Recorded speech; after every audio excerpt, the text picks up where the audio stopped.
Dmase, Vingan, and Donick, 1025. The Game, Willy Donick, Derek Mason, Adam Vingan, and David Janes here with you on a Wednesday, a beautiful day in our fair city of Nashville, Tennessee. And despite how beautiful it is outside, I'm PO'd, and let me tell you why. As the father of two little ones, a 4.5-year-old, and a soon-to-be 3-month-old, which is just crazy to say. No, I'm running on fumes. I need that little extra burst of caffeine. And I didn't have enough time to grab something on my way here. So I went to the vending machine just across the hall. Saw a Diet Coke. I said, works for me. It was flat. A flat Diet Coke in the vending machine. Ooh. This is when I knew it was bad. Ooh. Because you know how it is with vending machines. You got to be careful when you open the bottle because you don't want it to explode on you. Mm-hmm. So I open it over the sink in case it does overflow. And I open it and it just goes. Hardly any carbonation. Not a lot of action. Hardly any carbonation. And I went, oh, God. And then I took a sip and I immediately threw it away. Oh, no. So you're a snob like that, huh? You won't tough it out just because I'm not drinking flat Diet Coke. No, that is the See, Diet Coke is bad in general. I think I would toughen it out. Excuse because me. I paid for it. Well, just because I paid for it. I don't think I could just throw away a whole one. Willie. It's not good, but it's not ideal. I don't like Diet Coke anyway because of the aftertaste. I'm trying to maintain my Diet girlish Coke, figure. But a hot Diet Coke? Not hot, flat. Flat? It was cold. Oh, it was It flat. was cold and flat? It was cold and Oh, flat. that's I even can worse. handle cold and flat. How? I mean, just not ideally. But Did it taste like tea? put some ice in there? I'm struggling so hard not to say that's what she said to Willie, saying I don't mind cold and flat. Oh, it took every fiber of my being. Well, you already said it. I know. But at least I thought about it for a moment before I said it. See, I'm willing to risk that to get to the facts of the case. I mean, now that the show is already off the rails, does anybody We have ended any, off the rails yesterday. I was about to we're say, starting off any the rails. leftover thoughts on our conversation at the end of yesterday's show about panty rating? Anybody have any leftover I have thoughts? nothing to add. Do we have any residual text messages from that? No. If you missed it, you had to be there. Yeah, you just had. That's one of those deals where you had to be there. We can't even repeat it. You had to be there. Glenn from Greenbrier says flat Coke, aka a Pepsi. Got him. Take that, roasted. PepsiCo. But that Unless you're sponsoring. I'm gonna be fine. That's Then right. we love you. I'm gonna be fine. But I was like, I just need that little extra boost. And then first of all, there were Diet Cokes at D4 and D5. I hit D4, it said unavailable. So I said, okay, I guess I'll go to D5. Out came the Coke. Flat. I kind of want to buy one now just to see if the next one's just as flat. Oh boy. I'm not going to ask you. Did you?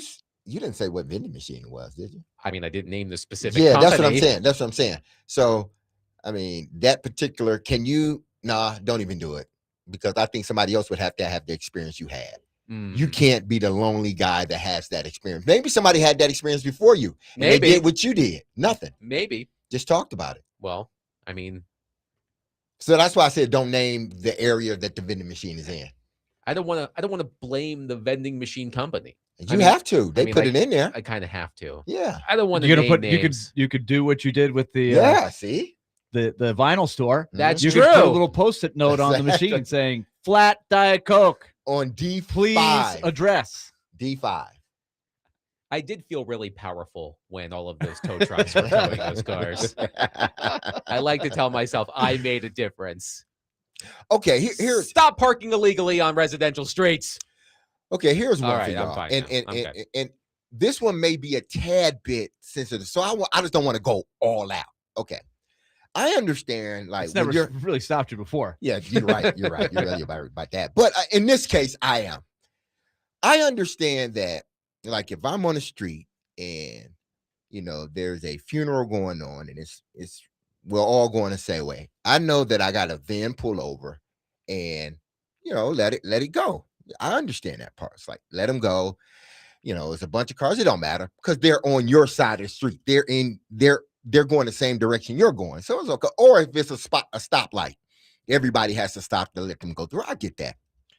But what happens when there's 2 lanes over here, a median in the middle, a grass median in the middle that separates these 2 from those 2? And then there's 2 lanes on the opposite side that is going east. West. Do I continue? Should I have to stop, or should the people stop that are on the 2 lanes going east?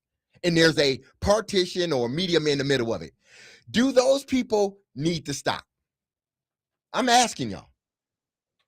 Was this on the driver's license test? Because I probably got it wrong. No, it's not a law. That's what I'm trying to tell you. Okay. But I don't want it to be very like, hey, listen, it's because I know how some people are. If it's some laws you don't know they're there until you know they're there and you're getting a ticket for it. It's like, I didn't know that was a law. Oh yeah, it was. Okay, now you know.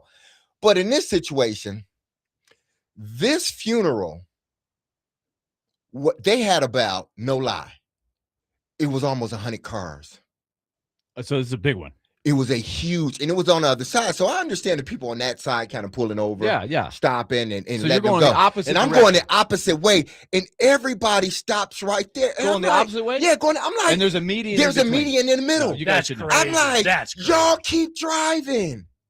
Just keep going. You can drive. You can slow up. I get that, but don't completely stop. People got things to do. People got to go to work. People got doctor's appointments. Somebody maybe having a baby. Who knows? And you completely stop. And it's like, what are y'all doing? I don't see a reason to stop. Yeah, I don't either. I just wanted to make sure I wasn't the only person. One Now, texter says, no, you shouldn't have to stop, Derek. exactly. Thank you. So I'm looking at all these people like, why are y'all stopping? Am I the only crazo that think you should proceed slowly but not stop? And then those same people, you know what? There was a 20-mile-per-hour school zone, and the flashing light was flashing. You know what those damn-its did? They went 30 miles. They were gone. And I'm like, y'all stopped for a funeral, but y'all sped up in a school zone. Who does that? Willie, anything you want to get off your chest? I feel like Derek is in the right here. Thank you, Willie. And- Thank you. I'm just glad he held back. Yeah, I held back just a little. He held back until he found out that it was the It was- rule. And then he, Yeah. he let him Then I have it. found out you were with me. Yeah. I'm like, yes, let's go. Then he put the car in the next gear. Exactly. Now, I do have something Mhm. that may lift your spirits. Okay. An exciting announcement Let's within do the it. past couple of hours. Cam Ward will be among those featured in the next season of Netflix's quarterback series. Season 3 debuts July 14th. In addition to Ward, the cameras also went behind the scenes with Jaden Daniels in Washington, Baker Mayfield in Tampa, and Joe Boy, Joe Flacco. Why is Joe on there? Why I guess not? This is the elder statesman in the NFL, so okay. I get it. 20 years, hasn't it been? Or close Man. to it. And he's likely the backup, right? He's the LeBron James of the NFL right now. Where is he now? Is it Cincinnati? Is he still in Cincinnati? He may be with Cincinnati, or he signed back with another team he was previously on, excuse me. With the Browns? Did he go back to the Browns? I don't remember. I don't don't think he's back think- with the Browns. He's been all over the Yeah. place, but it's Joe Boy, Joe Flacco. As Jim Wyatt notes, while following Ward in 2025, cameras focused on Ward's work as he stepped into the spotlight after being selected with the first overall pick. He's still And- with Cincinnati. Yep, there we go. Cincinnati. First overall pick in the 2025 NFL draft. I am awaiting our first non-sarcastic text, 615-737-1025, of someone saying, well, that's the reason Cam Ward struggled in his rookie year because he was too busy preening for the cameras for Netflix. Anybody out there? Anybody? I'm sure there is somebody out there that's saying it. Jaden Daniels did it too. Well, he got hurt. Yeah, he was hurt, so yeah, so he had more time to do it. I So when we suppose. see this, it's going to be last year stuff. It's not a week to week chronicling this coming season. No, it's last season. It was last season. no. While Why would I following wanna Ward watch in that? 2025. Why would I really want to watch that? I do see what he was going through then. See what the team. Was I think going those shows are most intriguing when it's following somebody during the course of the current season. Mm-hmm. through. Well, it's kind of hard. Well, I guess you would have to do it week by week. Yeah, but that's how Hard Knocks basically works, right? Mm-hmm. Yes, Hard Knocks Yeah, is during. But it's there's- different. But it's a different Like there's sort of. the hockey one right now. They're following the Sabres Mhm. through their playoff run, which is, I think, really cool. Like that's compelling to me. Watching something from last season is not appealing to me. You don't want to see like, Well, don't they you do know, film breakdown on the show? Does he? I haven't seen it yet. I haven't watched any of the quarterback series on Netflix. No, I haven't. Shame either. on me, I guess.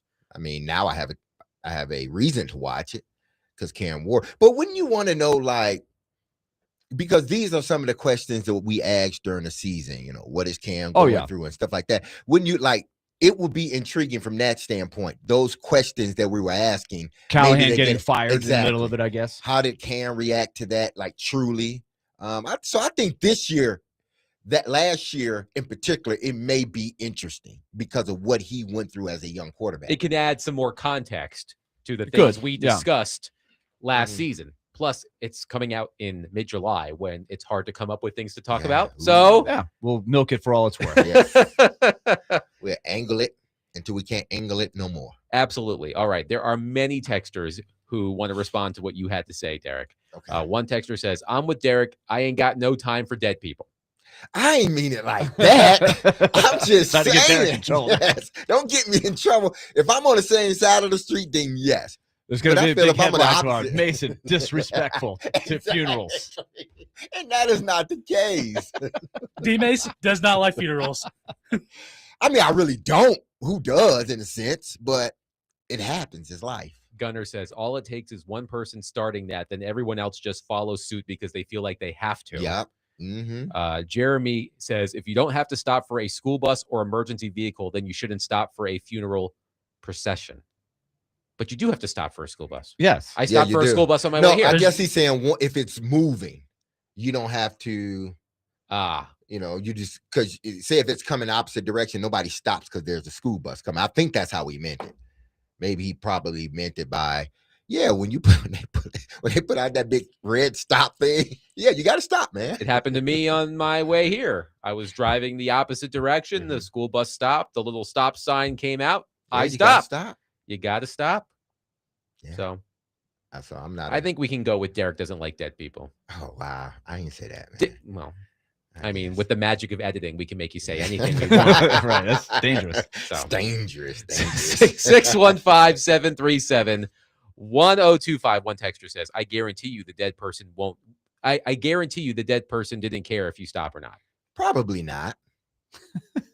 As Mike Vrabel says, probably not. That's one way to say it. 615-737-1025. Cam Ward, a part of the Netflix series Quarterback. It followed him last season. It debuts in mid-July. Your thoughts on that? It's Cam Ward, Jaden Daniels, Baker Mayfield, and Joe Flacco. An eclectic group. It pretty much is. You got two young guys and two older guys. Yeah. I think it will be intriguing from the standpoint because you had two narrative storylines going on.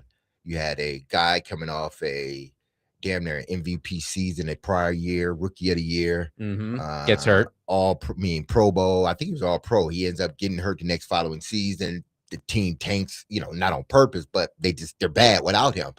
That whole dynamic between him and the team and then Cam Ward, the coaching change, everything that went on during the season, the injuries, and then the last game of the season, he gets injured.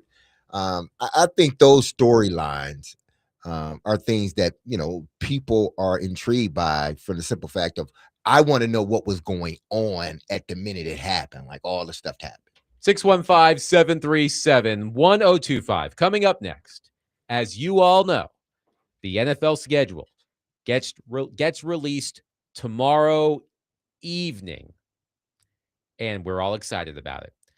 But a friend of the show has a really interesting analysis of just how much strength of schedule can truly impact an NFL team's season. We'll get to that coming up next. 615-737-1025. Today, the Nashville Sounds take on the Iowa Cubs at First Horizon Park. First pitch is at 6:35.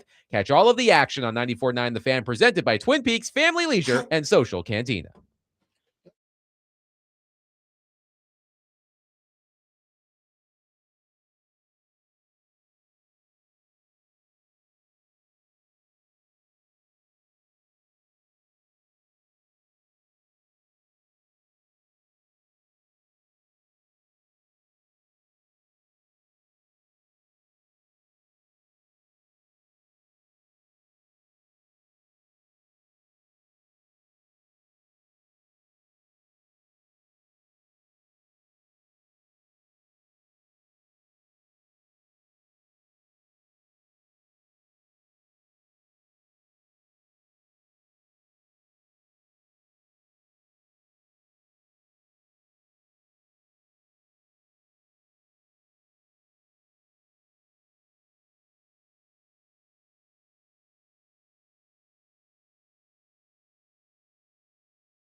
That was friend of the show, Connor Orr, on the MMQB podcast. Connor Orr is a friend. He is a friend. I like that song, don't you? It's a great song. This was in the countdown in this week in 1981. Yeah, I know there we this go. because I listened to the countdown Did you driving then? back from Casey Ohio. Kasem? It was a Casey. Well, back Was it then it was Casey Casey Kasem? Yeah, Kasem. back then Now it was it's Casey the VJs from MTV do it Oh, now okay. on the 80s channel. It's good. Great song. So that was His Connor. only #1 hit, Was it? Rick Springfield. Wow. Sorry, Adam. Go ahead. That's Proceed. okay. Where can I find a woman like that? Oh, you gonna get yourself.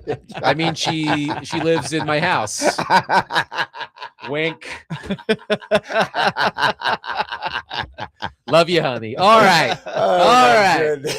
That, Oh my That goodness. was- Clip that- that one, please. that was Connor Orr of the MMQB podcast, Sports Illustrated, friend of the show, talking about the schedule. He wrote a story published today on SI.com with the headline, "The NFL has a massive amount of power in how it builds the schedule.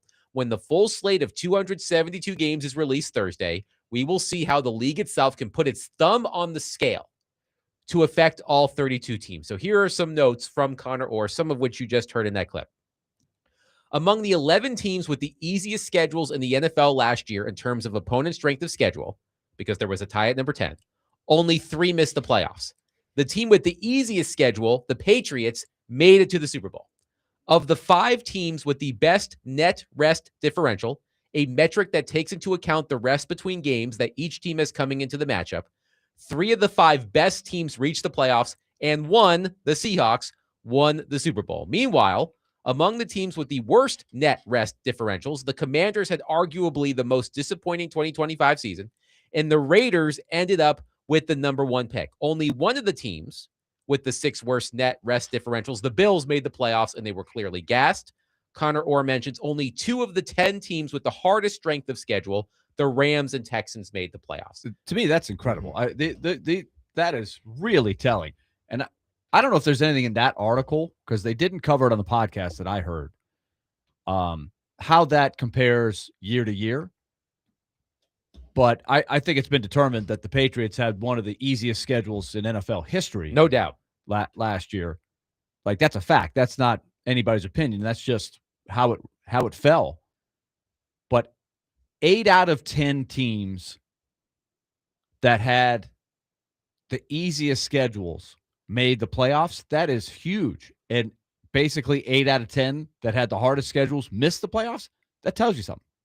Now, are they taking into account, when they say the hardest schedule, prior records and making that an indicator of if the schedule is going to be hard or not? Because the articles we read the other day was they were using So something I think this totally is different. retro. This was Yeah, this retro is looking retro. back. Yes. Okay, so yes, this was even- retroactive. Because I believe. you look at the NFL, just like any other sports, hockey in particular, basketball too. But I'm thinking about these physical where you're just constantly up and down, and in basketball. So let's throw basketball in there. These sports are the longer they go, the more physical they get, it seems, and the more likely you are to incur an injury from a maybe a special teams guy, second line guy, or front line guy, or as we've seen in the Commanders case and Kansas City's case, they lost their starting quarterback. Minnesota dealt with injury too. J.J. McCarthy, he was injured throughout the season, and he just played bad too. So when you add all of that in, what probably started out as a easy schedule becomes a much harder schedule for the team with the injuries. Now, for the team that started off with the hard schedule, you run into Kansas City at the end of the season or last 3 or 4 games, they don't have their guy. So now that went from a hard schedule to a lot of schedules. So that's just based on Swift schedule. But in that, once you get into that middle part of the season, that's when teams truly separate themselves from one another. Not just because of ability, but because of it's a war of attrition. We need rest. And when you have teams that are playing, seem like these back-to-back games, Thursday, Sunday, Thursday, then they play the next Sunday, If you play a few of those, come the end of the season, you're already beat up. That means a lot. It will be interesting to see because, look, when the Titans schedule is released tomorrow, we're going to go through it. Y'all are going to be excited about it. But it's worth looking into the minutia of the schedule.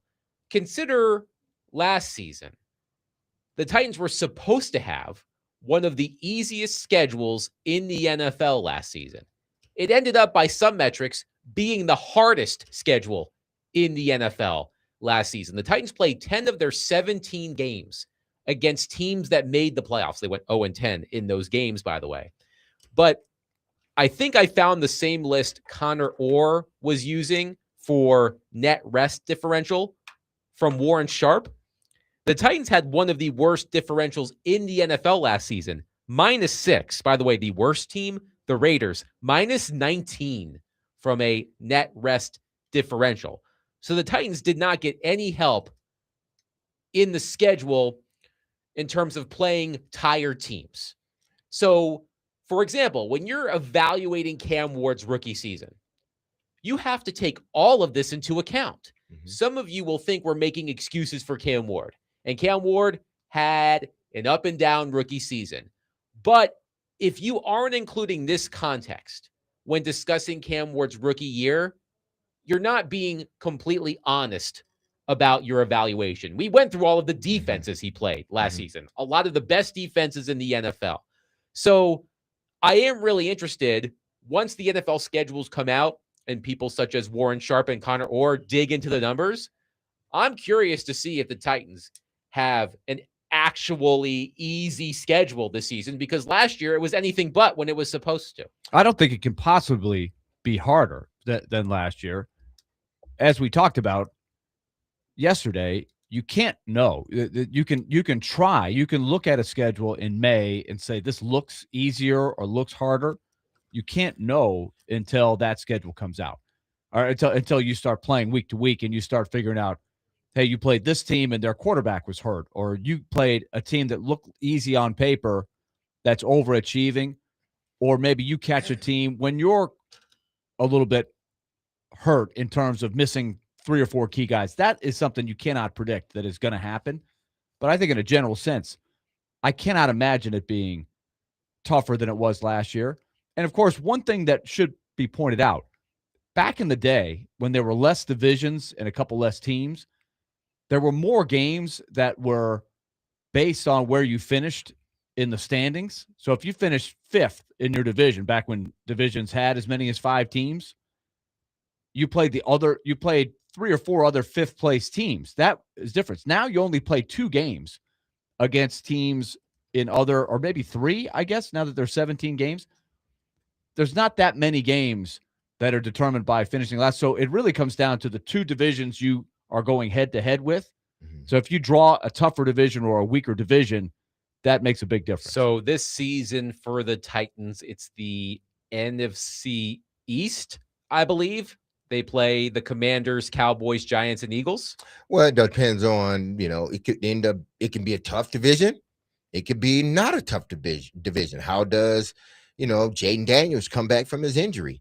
Is the New York Giants a must-improve team now that John Harbaugh is the head coach? So there are going to be other factors. Philadelphia, are they going to bounce back from their disappointing season last year? So it goes in possibly looking like a lighter schedule, but then it may end up being one of their toughest schedules. Not only, here's the crazy part about it, and we were trying to explain this to people last year just about every week.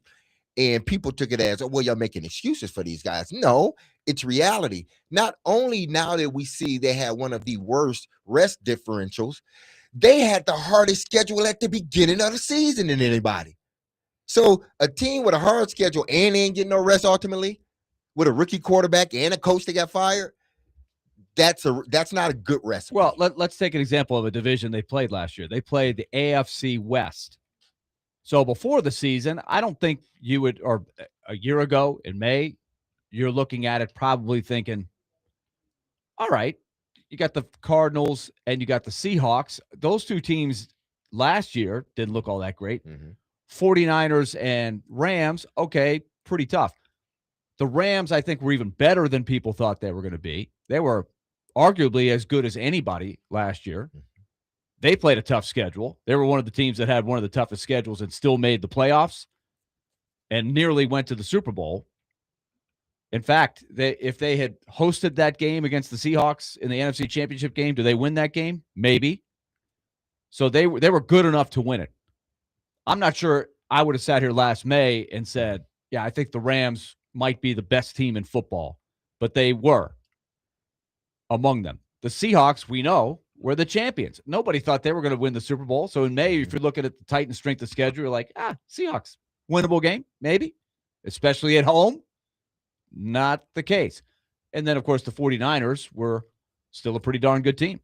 There was an interesting part of Connor Orr's article, Derek, that stood out to me. He mentioned all of the broadcasters, Amazon, NBC, CBS, Fox, wanting the same teams, wanting the same star players. And that's why a team such as the Chiefs plays what? What did he say? Five primetime games within the first 8 weeks of the season, because those networks want Patrick Mahomes and Travis Kelce and, by extension, Taylor Swift. But here's something he wrote that I found interesting. He says, quote, if people will watch anyway, why not put the Raiders and Panthers on Monday Night Football? If people will watch anyway, why do we need to grasp the throat of last year's ascending young quarterback? I believe he's referring to Jaden Daniels, and apply pressure until a loss of consciousness is achieved. If people are going to watch anyway, why bind Jim Nantz, Tony Romo, and Patrick Mahomes together with a rope like a troika, I think that's the right way to pronounce that word, of kidnapped victims in the trunk of an old Nissan Pathfinder? Like, well, okay. Why would the league allow Patrick Mahomes and the Chiefs to be rolled out there that many times early? That's a crime against the Chiefs. No, they do because the league is going to, because if you go by Connor Orr's premise, the people are going to watch anyway. They screwed the Chiefs. That took a huge toll on them. I remember thinking that last year. Like they were, one of those games was in Europe early. Then they had the Thursday night. They had a lot of tough matchups there. Well, the article states it. I mean, these streaming networks, they want the guy on their networks. Everybody's vying. But don't you have to, as a league commissioner, say no? You should, but I'm not putting them through that. That's unfair. But it's about money. If they were thinking that way, they wouldn't be trying to add another game to the schedule. So we know that was blown out of the water as far as them worrying about whether, a team will be exhausted at the end of the season because they played too many primetime games. But this is what, not necessarily the people, because listen, Kansas City, New York fans don't want to see, Patrick Mahomes on television every week. They just don't. Titan fans don't want to see, Lamar Jackson on television every week. I mean, I don't mind because I like Baltimore, but I like Tennessee too. So, but everybody's not like me, So my thing, especially when this all came out, like yesterday, why did the league choose to go away from a format that highlighted every team? Why? You're about making money for the league. Well, highlight some of your teams. We don't know, because that Kansas City game that you put on, it looked like a barn burner. It ended up being a dud because your quarterback wasn't playing. You're going to have games like that. Maybe you didn't think Seattle was going to be great last year. You throw them on television once or twice, you see how good they are, then it's okay. We can flex them. We can move them around. But the excuse sort of is, this is what, the people want to see. No, people want to see good games, but people want to see their team too. People want to see their city highlighted on the national stage too. So I just thought that was wrong when the league decided to we're not going to grant every team in the league, an opportunity to play on national television. Why not? Quickly, Craig on our text line says, any other job in America, your employer doesn't care about circumstances. They care about results. As far as I'm concerned, Cam used his free pass. If he ends up playing 5 of the top 6 defenses this year, too bad. I expect results. Too many people in this town want to just write excuse after excuse for the Titans and the Predators. And as a season ticket holder, I'm over it. I mean, you have your right to feel that way, but we're talking about a guy that was a rookie last year. A guy that dealt with a coach being fired. Seemed like the whole offensive staff was overhauled, it seemed. They had so much going on that, he's trying to be a leader of a group that don't have many of them. And their head coach that was supposed to be their supreme leader, he gets fired. Then the interim coach. So, yeah, I'm going to give him some slack. But you are right. If he does play a tough schedule this season, then it would have been the team's fault as well as his. If there's any, like, if he takes 2 or 3 steps back, then that's everybody's fault, his included. 615-737-1025. Just something to chew on tomorrow as you look at the Titans schedule once it's released. Just keep all of these things in mind as you're trying to figure out how well the Titans could do this season when you look at their schedule once it's in order tomorrow. 615-737-1025. Coming up next, Mitch Light from The Athletic will join us. We'll get into college football, some Vandy boys, and more with our friend Mitch coming up next. 615-737-1025. Join the Chase and Big Joe show this Friday for the grand opening of Goodwood, Nashville, and their brand new location on 219 Lafayette Street. Chase and Joe will be giving away tickets to see Nashville Smash of the Team Boxing League take on the Boston Butchers at Municipal Auditorium on May 23rd. Goodwood, Nashville is the place to go for hardwood lumber with white oak, walnut, maple, poplar, and many more. They have it all. 15,000 square foot warehouse that you need to see. Visit them online at goodwoodnashville.com.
Dmase, Vingan, and Donick 1025, the game. One minor note here. I feel shame. During my read before the break, I mispronounced Lafayette Street, as in 219 Lafayette Street, where the Chase and Big Joe show will be on Friday for the grand opening of Goodwood National. I said Lafayette. I am so sorry. Lafayette. I am so Well, sorry. as we know, Lafayette. that's kind of how you're supposed to say it, Yes. but the local Not here. lingo. Yeah. I've been living here long enough that I should be able I would to say yes. correctly Yes. pronounce it. Let's go to our phone line, driven by Wilson County Hyundai.com, and welcome in our friend Mitch Light from The Athletic. Hello, Mitch. How are you? I'm good. And as I, grew up in the Northeast, it's Lafayette, the Lafayette Leopards. Right. Exactly. There. So I don't think they're the Lafayette Leopards. Shout I'm out, with you. I'm with shout you. out to the Lafayette. Patriot League, Lafayette. Exactly. Shout out. I was almost went to Lehigh. I was almost a Patriot League alum. Oh, So, there should be yeah. more of us. All the Yes, Patriot that's right. Leaguers. Yes, absolutely. So we could be talking about the Patriot League in these weekly sessions, although I probably wouldn't be on your show because I probably wouldn't live here, and that's a whole nother sliding door. that is true. Let me ask you this question to start off, Mitch. Why does everybody hate Ole Miss so much? Yeah. It is. I mean, I love the phrase "taking strays." I don't know if they're strays; they're just flat out attacks on Ole Miss. It's kind of funny that it all happened this week, and at least Lane Kiffin had coached there, and it's a topic at the top of his mind. I'm not excusing what he said on it, but for Sark to come out and just say it like that, and of all the schools to pick, it's just kind of funny that he did that. And I don't know if you read Joe Rexroad's column today, kind of ripping on Sark about coaches just complaining about everything, but he said Sark is trying to get Texas to pull. He called it a rodeo Ivy. I thought that was pretty funny, like Ivy League. So, eventful week for Ole Miss for doing absolutely nothing. They were just there. They just happened to be there. But let me ask you about Lane Kiffin's comments to, of all publications, Vanity Fair. Yeah. We talked about this yesterday, and Lane Kiffin, since those comments were published, has, I think, apologized for them in multiple outlets. And he has claimed that the comments weren't calculated. And we all think that's a bit rich, because if there's one word I would use to describe Lane Kiffin, it's calculated. So just what do you make of the substance of what he said, and the fact that apparently, if you listen to the author of the Vanity Fair story, Chris Smith, he was on the Paul Feinbaum show. Yeah. He said he didn't ask Lane Kiffin any sort of question to elicit that response. He just brought it up himself. So what do you make of all of this and the fallout from Kiffin's comments? Yeah, that's what I was going to lead with. Like, if I were interviewed for a magazine story, I might say something dumb because I'm not used to talking about myself and all that. But like Lane Kiffin, these coaches, they're interviewed so much, they're so guarded. There's no way he was just like, oh, you know what? It's easier to recruit at LSU, and here's why. Like, and he wasn't, like you said, he wasn't asked that. So he meant to say it. He's trying to divert attention. I don't even know. I mean, just it's absurd that he just keeps saying things to anger Ole Miss like that. And you guys might have talked about this in detail. It's, Ole Miss obviously has its history of racial issues. You could say that probably at every SEC school.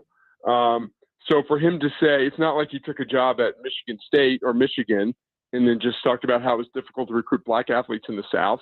It's been that way at certain schools in SEC country for years. Willie, when we were in college, remember Carlos Thomas? I mentioned Carlos yesterday on the show. Yeah. I wrote a story on him in The Hustler, after he spoke to Larry Woody from the Tennessean about him. I was in a class with him and I asked him about it, and he went off about why a kid from Memphis, why he would not go play at Ole Miss. So it's not like a topic that he just pulled out of thin air, but it's been going on for forever pretty much. So I just think, it's Lane being Lane. Maybe a poor way to explain it. But he's just wish he would keep his mouth shut, but that's not going to happen. But it just kind of goes back, and we talk a lot about this internally at The Athletic, his whole redemption thing at Ole Miss. And, there's that 30 for 30, it wasn't a 30 for 30, it was the whatever, the interview they did with him, and how just his life has changed, and the people, he needed Ole Miss needed him. He's full of BS, and he's going to do what's best for him. And his act will run its course at LSU in a few years. He'll probably win a bunch of games, but LSU fans in 5 years are going to find a reason to hate him. Yeah, I guess he leaves a trail of disaster wherever he leaves. It seems like Pretty much. Lane Kiffin. And I don't think he really, and it's sad to say, I don't think he really cares, Mitch. Right. I agree, Derek. Yeah. He just goes about his business and goes on to the next job. I guess if you're going to be that way, you're going to leave a trail like that, your conscience can't be stuck in one place in that regards. Now we're watching Tyler Tanner on television, and he hit 2 3-pointers. And Adam asked the question. I think it was Adam, but it was off air. How should Vanderbilt fans look at sort of this with Tyler Tanner? Do they want him to do well in this, or do they want him to do bad but come back to Vandy? I want the kid to do well, but I do want him to come back to Vandy. What do you think this ultimately comes down to? Yeah, I mean, that's a great question. And, I think everyone, whether you're a Vanderbilt fan or not, if you live in Nashville, he's a great kid and everyone wants what's best for Tyler Tanner. But if you live here or you're a Vanderbilt fan, you want to see him at Vanderbilt next year. That's obvious. And he will have the same opportunity next year and maybe in a better position if he does come back. But that's for him to decide whether he wants to go now or not. I mean, you guys know the whole drill. It's a very good draft. It's a very point guard heavy draft. So that in theory is kind of pushing him down the food chain, so to speak. If he were to come back, I think he would be better. He would get bigger and he would get stronger. I think his shooting needs to improve a little bit. His numbers in the SEC tailed off a little bit. He drastically improved his shot from freshman year to sophomore year, and I think he'll continue to be better. I don't know enough about the draft. Like playing in the 5-on-5 game, not everyone does it, but I don't know enough about the process. We hit 2 threes. GMs are writing notes. I think it's more about your body of work throughout the season, especially when you're playing a league like the SEC. They have seen him against the elite players in the country. Now, maybe if he's a mid-major player, you would judge what he's doing in these 5-on-5 scrimmages a little bit more because he's finally playing elite competition. So, and you guys know what it comes down to. It could just needs one team to fall in love with him and say, if you're there, we're going to pick you. So my gut feeling is he'll be back at Vanderbilt next year. No one really seems to know. There's no inside information out there. He's going to go through the process and make a decision in a few weeks. Now, how does this team look with Tyler Tanner back, and how does it look without him coming back? It looks quite a bit better with him. It's not rocket science. Are they still a competitor? Because I think they have a chance to win the conference with Tyler, but I still think they're a competitive team because I believe Byington is a really good coach. Yeah. I think they're still a competitive team. How do you see that? I agree. I think they are a top 15 team with Tyler Tanner back, maybe even better. I think Byington did another very good job in the portal. Without him, they will obviously need someone to step up and be the alpha of that team. Now, I really like the guard they got from Washington State, Ace Glass, combo guard. Would probably have to handle the ball a little bit more, but he showed the ability to shoot the ball from the outside as a freshman, high usage player. The kid they got from Auburn, Sebastian Williams-Adams, has a bright future. There'd just be a lot more unknowns if Tyler Tanner doesn't come back. But if he's back, obviously you've got one of the best players in the country, and that gives you a head start on a lot of teams out there. How many players are still in the portal right now, Mitch? If they have to move on without him, if you look into the portal, what do you find if you're looking for a point guard? Not much. I think that's why you're seeing all these teams go international. LSU has, a lot was made of that roster with Will Wade that he only had one player for about a month. They're bringing a lot of international players. I don't know about admissions issues and all that stuff. I mean, Vanderbilt clearly has international athletes. It's not like they can't get them in. But if they feel like they need another point guard, that's the route they would probably have to go. Obviously, who knows what's out there. Now, T.O. Barrett, the transfer from Missouri, is a point guard and would be thrust into a more prominent role. Right now, on paper, he's probably more of the third guard, although he started from Missouri last year. So they've got a freshman coming in from Washington, D.C., pretty highly recruited kid. Drawing a blank on his name right now, but I think they expect him to be part of the rotation next year. So they will have point guards on the roster if Tyler Tanner does not come back.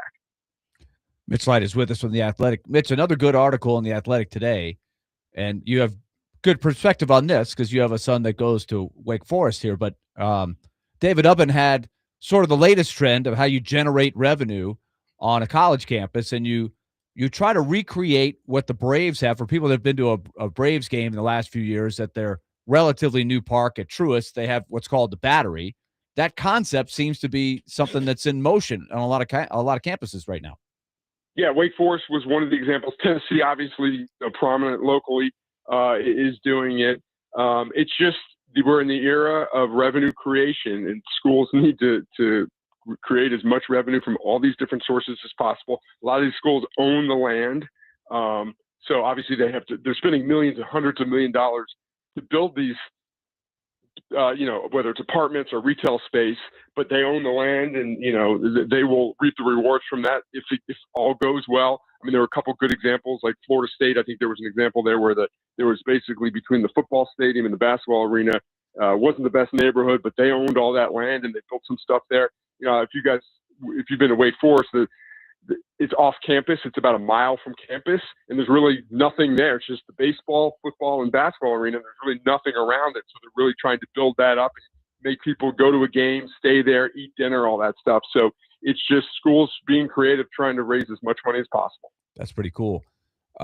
Mitch, we were, I think a lot of people, whether you're a Vanderbilt fan or not, were intrigued, just if you're a baseball fan, something you've probably never seen before, the ball that got hit into the fog and the protocols from there against Missouri. It just seems like in this day and age, you can get a pretty certain feel for whether a ball went over the fence or not. And I guess every sport with technology runs into challenges like this. But what do you think about what happened to Vanderbilt on Friday night? Yeah, so we'll never know what the umps on the field could see because, we're on TV and you've seen all the angles and all that stuff and how good a view the first or second base ump had. But, clearly they didn't see it go over the wall. We all know, by the way it came off the bat, it looks like it would have gone out. You saw the TrackMan data, which the umpires don't have that access to immediately. And even if they did, I don't know if they're allowed to use it. So I know a lot of people were upset, like, how could they overturn it? Well, replay didn't overturn it. An ump on the field did the little finger thing like that's a home run. But that wasn't the final call. They got together and they ruled ground rule double. And then there wasn't enough evidence to overturn it. That's what the SEC statement said the next day. That explained it. It doesn't necessarily make it was the right decision. I think it was the home run. I mean, I think the TrackMan data wouldn't lie there, and I was watching it. It just looks like it. But I have access to True Media, which has video of every 3 camera angles of every pitch in college baseball, like literally in every game. And I've looked at it in my little Zapruder film trying to find the ball and all that stuff, and you can't tell. You really can't tell. So I think it was the wrong decision. I think Vanderbilt has a right to be upset about it, but there's nothing they could do about it. So, Mitch, to wrap it up, that was a tough loss, tough weekend in a tough season for Vanderbilt. It's been really there's been a lot of adversity that they've had to try to deal with on a lot of fronts, but the net result looks like they are on the outside looking in for the NCAA tournament. So for people that really haven't followed, then this may be news to them. What happened? Basically, the pitching was bad, due largely to a lot of injuries. Austin Nye, who's a top potential first rounder in the 27 draft, made 2 starts and got hurt, Tommy John surgery. England Bryan, who was kind of their 4th pitcher, he got hurt. Basically, 5 key pitching injuries.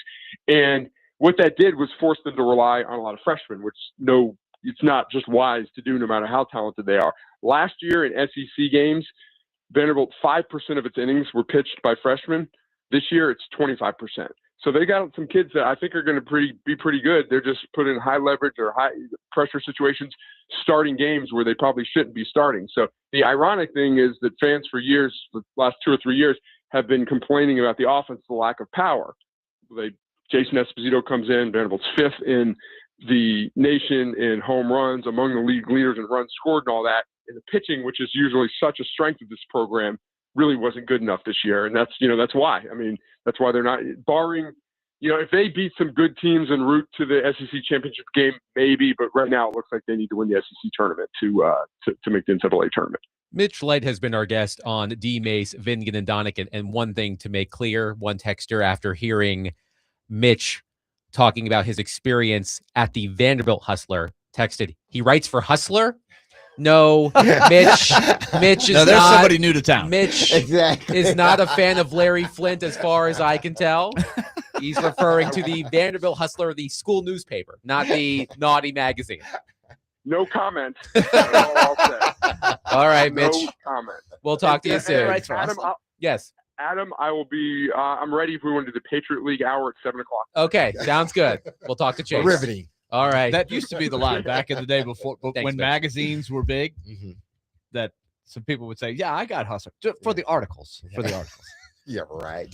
You know, Playboy actually did some really good journalism. 615-737. That's what they say. 1025. Coming up next, I want to piggyback off of a conversation I was a part of yesterday on Robbie and Rex Road about something happening in the Stanley Cup playoffs. We'll discuss that next. Willy Donick, Derek Mason, Adam Vingan, 1025 The Game.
Dmase, Vingan, and Donick, 1025 The Game. Willy Donick, Derek Mason, Adam Vingan, and David Janes here with you. Just one game in the Stanley Cup playoffs tonight. The Minnesota Wild looking to avoid elimination against the Colorado Avalanche. Avalanche up 3-1 in that series, if I'm not mistaken. And yesterday, I was on the Robbie and Rex Road program, my favorite morning radio program. Such an honor. I mean it, to be on Robbie and Rex Road. And Robbie and Joe were having a conversation. They roped me into it when they had me on about the remaining goalies in the Stanley Cup playoffs and whether these playoffs prove that you don't need a top-tier goalie to win. And I did some digging earlier today, and I found some interesting numbers. If you are a person who believes that you don't need a top-tier goalie to win, there's some evidence here that could make your argument. For example, 6 of the top 10 goalies in the regular season in goals saved above expected missed the playoffs. Ilya Sorokin with the Islanders, Logan Thompson in Washington, Igor Shesterkin with the Rangers, Spencer Knight with the Blackhawks, Dustin Wolf with the Flames, and Joel Hofer of the Blues. So 6 of the top 10 goalies in goals saved above expected, a very important fancy stat, missed the playoffs. Here are the 4 who made it, who were in the top 10 in the regular season. Jeremy Swayman in Boston, Scott Wedgwood in Colorado, Andrei Vasilevsky in Tampa Bay, and Dan Vladar in Philadelphia. Vasilevsky and Swayman were eliminated in the first round. Dan Vladar was eliminated in the second round. Scott Wedgwood is the only one left, and he's been replaced by Mackenzie Blackwood in goal for the Colorado Avalanche. The highest paid goalie in terms of cap hit, who is still alive in the Stanley Cup playoffs, maybe for just one more game, Lucas Dostal of the Anaheim Ducks. He has a $6.5 million cap hit, which is right behind UC Saros in the rankings of cap hits this season. Freddie Anderson, the elder statesman, who's been really unique story. Incredible. Absolutely incredible this postseason. He's making $2.75 million against the cap. So if you're someone who believes that the days of needing an elite goaltender to win the Stanley Cup are behind us, you have a lot of evidence. I'm curious, Willie, where you stand on this issue. Well, you have to understand a little bit of the fancy stats to interpret the first part of what you said, the goal saved above expected. Mm-hmm. Sometimes this is what I have found in the last few years, and it's an important stat, don't get me wrong, because it basically takes into account the environment that you're in. If you make more saves in a tougher environment, you're rewarded in goals saved above expected. But what does that also mean? It also means that when you're a goalie on a bad team and you're facing a lot of heat every night, you have the opportunity to save a lot of pucks. And there's a lot more quality, a lot of high danger you're facing. So a lot of times what you do see sometimes goalies on bad to mediocre teams elevating their team with that stat. It doesn't mean they play for a great team. To me, it's still extremely important to get good goaltending. But what you're seeing a lot is the teams that win are the teams that have goalies that are making saves, big saves, key saves, but also on teams that are really good at defending and not giving up too much quality. So I do think you have to blend that in there. It is intriguing that it's certainly not the old school model where you have a guy standing on his head and taking a team deep into the playoffs. But I still believe you need really good goaltending to win a Stanley Cup, because let's just take the best team right now. Wedgwood and Blackwood, they're not super high paid, but man, have they played really, really well. I am stunned about how well that they have played since they acquired those two guys. They flopped their goalies last year, and it has made a big difference. And those guys deserve all the credit. But they also play on a team that, A, has the puck a lot, scores a lot of goals, doesn't give up a whole lot of chances. They are a great team. So it is easier to play goalie for that team. But you could turn around and say, well, Edmonton's that kind of team. Well, they kind of are. But their goalies have not made the key saves at the key times. They have not made the right choices with their goalies. I think with these goalies, it's how are they playing in that specific, series leading up, or actually when you get into the playoffs.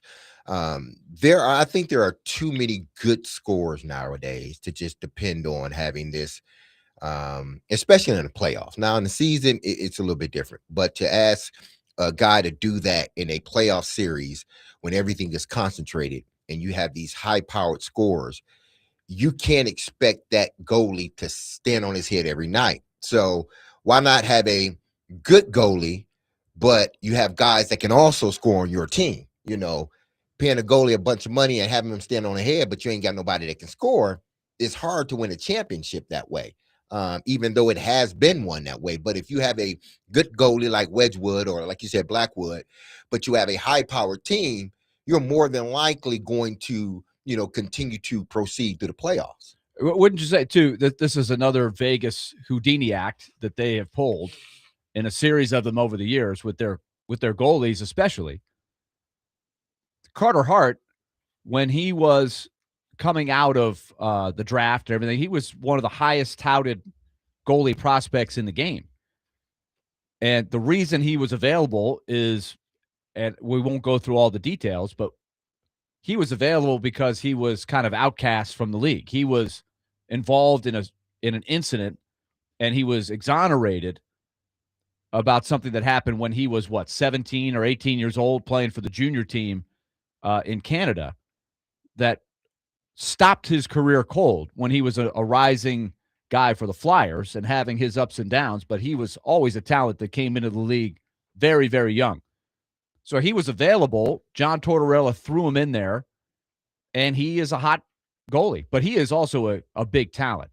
So it's interesting how you find the goalie sometimes. I still think, once again, this comes back with Robbie and Joe, I'm sure, to Saros and his current contract, but I keep falling back on this. UC Saros is paid about right for what he is worth, I think, in the league going forward.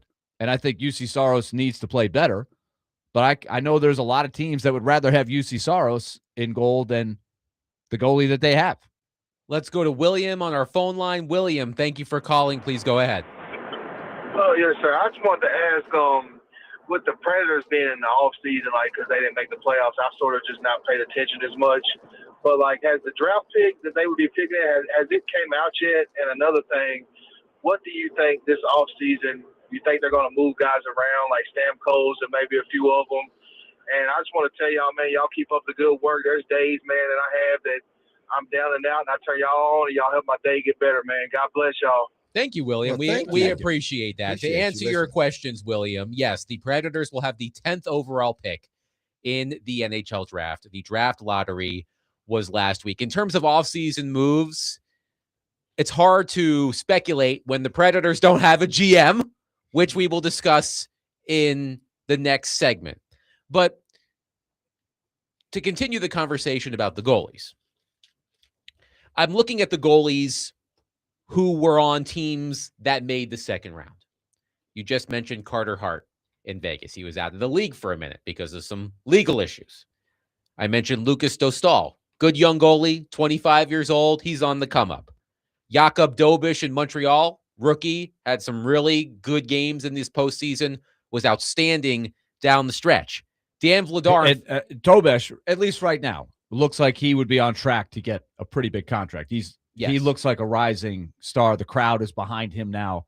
You never know with these things, but he looks really good. Dan Vladar was a career 1B, basically, until he went to Philadelphia, played out of his mind this season, ran into the buzzsaw that is the Carolina Hurricanes. On a very defensive-oriented team. Rick Yes. Tockett's teams are conducive to protecting the goalie. Freddie Anderson's been around the block. Freddie Anderson, of course, and also Carolina, their unique Yes. defensive system, they stifle and smother other teams.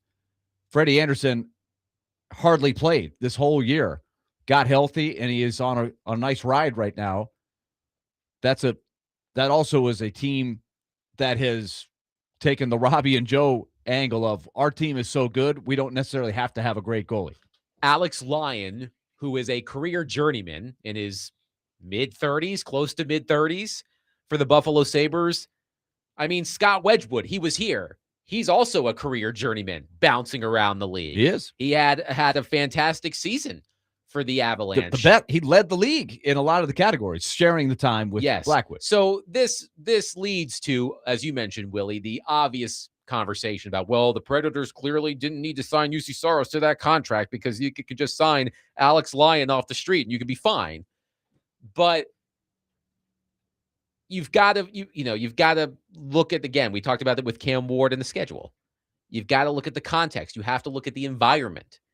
I mean, we talked a lot about Saros and Ananen down the stretch of the season because Ananen was outstanding down the stretch of the season. Saros was really good too down the stretch of the season. He just wasn't as outstanding as Ananen, but I do think people saw that as, well, Saros isn't starting this huge game that could decide the Predators' playoff fate. Therefore, he's a bum, and Ananen is the true number one. But it is an interesting conversation just because I do think the one thing I've learned watching these playoffs, especially the series between Montreal and Buffalo, those are the two youngest teams remaining in the playoffs. They're two of the youngest teams in the league, period. And you just watch the players who are making huge plays for both of those teams. Cole Caulfield, Lane Hudson, Ivan Demidov, Josh Doan, Zach Benson. There are so many good young players. Goaltending is important. I'm never going to disregard the importance of goaltending. But having that young, I emphasize that word, dynamic core is paramount if you want to be successful. That's my major takeaway from these playoffs so far. I would still stress, you have to get great goaltending if you want to win the Stanley Cup. But what you see is if you have a team that is dynamic and defends well, it puts the goalie in a better position, and then it's up to the goalie to make the key saves at the key times. So I think that's the formula.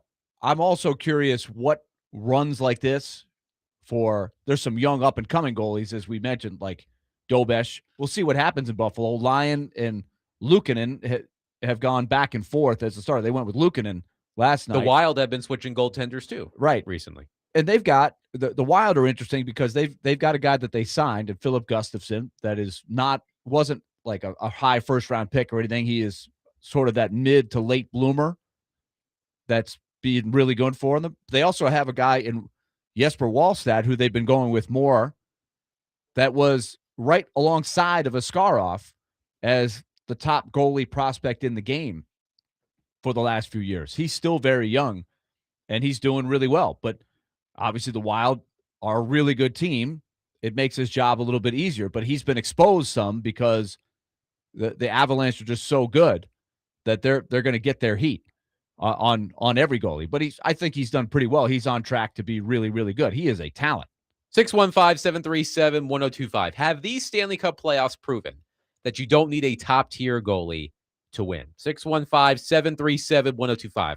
We'll continue the Predators conversation coming up next because there were some rumors floating around yesterday about someone potentially being the next Predators GM. Our friend Elliot Freeman has an update. We'll discuss that coming up next. Willy Donick, Derek Mason, Adam Vingan, 1025 The Game.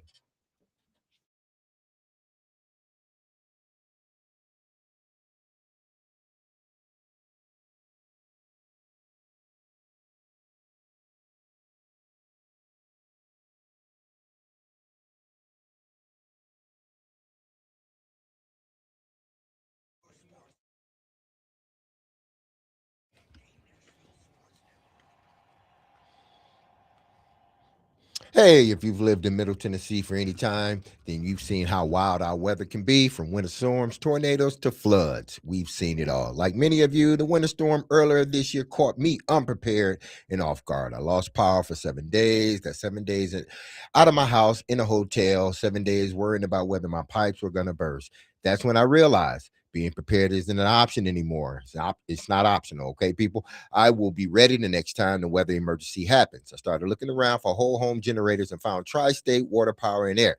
They've been in business for over 30 years, specializing in generators for more than half of those, which is all great.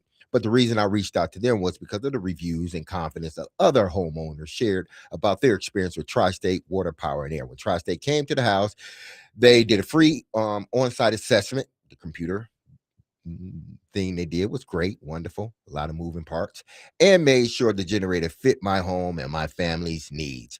The thing I appreciated the most was they didn't try to oversell me. They didn't try to give me a unit, too big for my home. They just got straight to answers. It's turnkey, and they handle everything, and I mean everything, when it comes to the generator, from installation to long-term service. If something ever goes wrong, I'm not calling around. I'm making one call, and that's the Tri-State Water, Power, and Air, because they got me covered. That's the type of relationship I want, and I know that's the type of relationship you want. So look, the weather isn't slowing down any. Be ready. Call Tri-State Water, Power, and Air today to protect your family and your home. Find them at tristatewhywait.com. That's tristatewhywait.com.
That was our friend Elliot Freeman on the 32 Thoughts podcast. I do appreciate Elliot saying he's taking it personally, like that Michael Jordan meme from The Last Dance. And I took that personally. That means they are doing exactly what they intended to do. Keep it under wraps And until they figure it out. And we'll ask Elliot about that tomorrow when he's on our program, as he is every Thursday at 5 o'clock. So in case you missed it yesterday, there was a report from Cam Robinson of Elite Prospects suggesting that the Predators already have their next GM lined up, and that next GM is working for a playoff team. And until that playoff team is no longer a playoff team, nothing is going to be announced. And a lot of us immediately jump to Darren York, the associate GM of the Carolina Hurricanes. But as you heard from Elliot there, he does not believe that York is the guy. And so we continue to wait. And frankly, I'm starting to get a little annoyed. And maybe that's what Elliot's feeling as well, because Elliot, he's the ace reporter. He wants to know everything. He's right and first about a lot of things. And as you said, Derek, the Predators are keeping things under wraps, and Elliot can't crack the code. But again, like, I'm trying to think about it from different perspectives. Perspective number one, guys, is, man, the Predators are turning over every single rock imaginable. They are making sure that they hire the right guy no matter how long it takes. And then there's another part of me that goes, are they incredibly indecisive? Like, come on, guys. It's been more than 3 months since you announced Barry Trotz's retirement. So I'm trying, like Elliot, to not get frustrated by how long this is taking. I also I want to get your thoughts on what Elliot had to say, but then I have a question about what happens when the Predators ultimately unveil their new GM. I am of the mindset, and I could be, I probably different than some. It's all about, you know, you could have a bad search and end up with a good GM, and you could have a great search and identify your guy, and it doesn't work out well. I think that's life of a GM. I think the GMs, you make all these big decisions, and everybody's going to put them under the microscope. You can't predict the future. Some things are going to go well. Some things are not going to go well. Nobody bats 1,000. So I'm not that. I'm willing to sit back and wait until they bring somebody to a podium, and then we'll see how they do. But I'm baffled like everybody else about just the guys like Elliot who cover this stuff very, very thoroughly. And Elliot doesn't know who they've got. Like he's not even bringing up it's this guy, or this guy at this point. They've been able to keep stuff under wraps to where you don't know anything. But it's hard for, Adam, you study this a lot. I do. Other people in our circles who, are diehard Predator followers, we're throwing our hands up. Everybody's like, who would it be? So I guess if they're trying to be secret about it, they're doing a good job. But isn't the goal is to ultimately find the right people? Nobody's going to remember how they went about it if they end up with somebody who does a good job. Well, that's where I wanted to go next. Mm-hmm. I said I had a question. It's more of a statement, actually. That's where I want to go next. Maybe this is just me, but I think the person who the Predators hire to be their GM, especially if this search drags through the end of this month or maybe even bleeds into June, that person, I think, is going to be under a lot of pressure. Because if it took the Predators this long to find their GM, this better be the guy. This better be the guy who gets this team back on track. If you took 4 months to find this one guy, he better be the guy. I thought about that earlier today. I'm like, I don't know how many people the Predators have spoken to. I will be really interested once the new GM is hired and they hold a news conference if Bill Haslam or Sean Henry or someone will detail the process. We spoke to 18 candidates from all walks of life. But to me, it's like, if you're taking this long to find the GM, you better nail it. That part of me feels that way. You better nail it if it's taking you this long to find the person. Well, that's going to be anybody's, sort of thought. If you've taken this long and you vetted and you turned over every rock, then the end result should be you're finding someone that's going to help this team, become a better organization. But I think here's the problem: if how much progress is going to be enough, or how much is, from this standpoint, it took them this long to find a GM, which they still haven't found one. Once they do, what does the season have to look like in order to justify the long wait? Because if they just get into the playoffs, I don't think that's enough for people. Seeming in their mind, we've waited this long for a GM. He needs to be a guy that's going to take us from where we're at now to be a real player in the playoffs. Well, I think it depends. And Willie, you tell me if you agree. I think it depends on what the new GM decides he wants to do with the team. Mm-hmm. We've talked about this at the end of the season. We heard from players and Barry Trotz, and they made it sound like, hey, we're competing next season. That's something else I've wondered about this GM search. Is it taking so long because the Predators are looking for someone who agrees with what Steven Stamkos and Philip Forsberg and Barry Trotz said? They're looking for someone who says, yeah, I think this team can compete next season, versus a person who's saying, hey, I think we might have to do some remodeling here. So that's something else I've wondered. That's a theory I've had floating around in my head. They're having a hard time finding someone who agrees with how they think the team should be run in the near future. But I think it depends on what the new GM decides. If the new GM decides, hey, I agree with everybody at the end of the season, I think this team should compete for the playoffs, I do think there will be some pressure on the new GM. But again, I think the longer this takes, and let's all go around the room.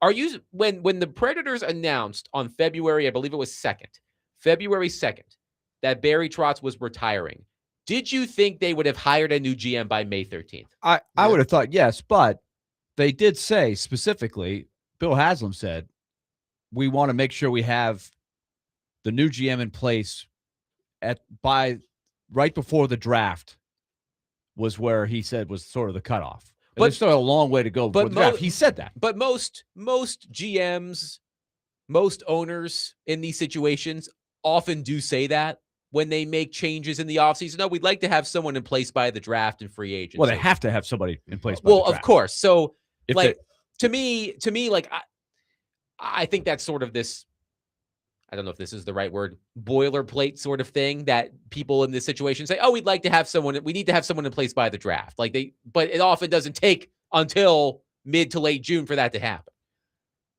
I think it depends on the circumstances of the person they hire. If they hire somebody that has been available this entire time, then I do think that person is going to be labeled as, well, he must have been a fallback, etc. And maybe that whole process will be sort of following him. Hey, this may not have been the guy they wanted all along because they took 4 months to hire him. He was there the whole time. He may not be their first choice. And once again, I go back to the millions of coaching searches and GM searches. Sometimes the first or second choice isn't the guy you get, and your third, fourth, fifth choice ends up being a great hire, regardless of the circumstances.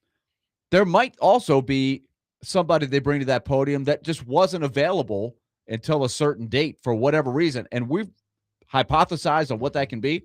I'm running out of things that it could be, because every couple of days somebody gets eliminated and you're like, well, this team's out, so why wouldn't you be able to talk to anybody who's involved with that franchise? So there might be an explanation of all of this that makes sense when the time comes, but until then, I think we're all mystified. 615-737-1025. Your thoughts on the Predators GM search Here's what's going to happen. I can guarantee it. I'm going on vacation next week. It will happen next week, and I'll miss the news conference. I can guarantee it. Because it's about you. Yes, Yeah. it's. They're gonna say Adam's out of town. Let's do it. Yes. Finally, we can announce this. We don't have to get any rebuilding questions during the new GM news conference.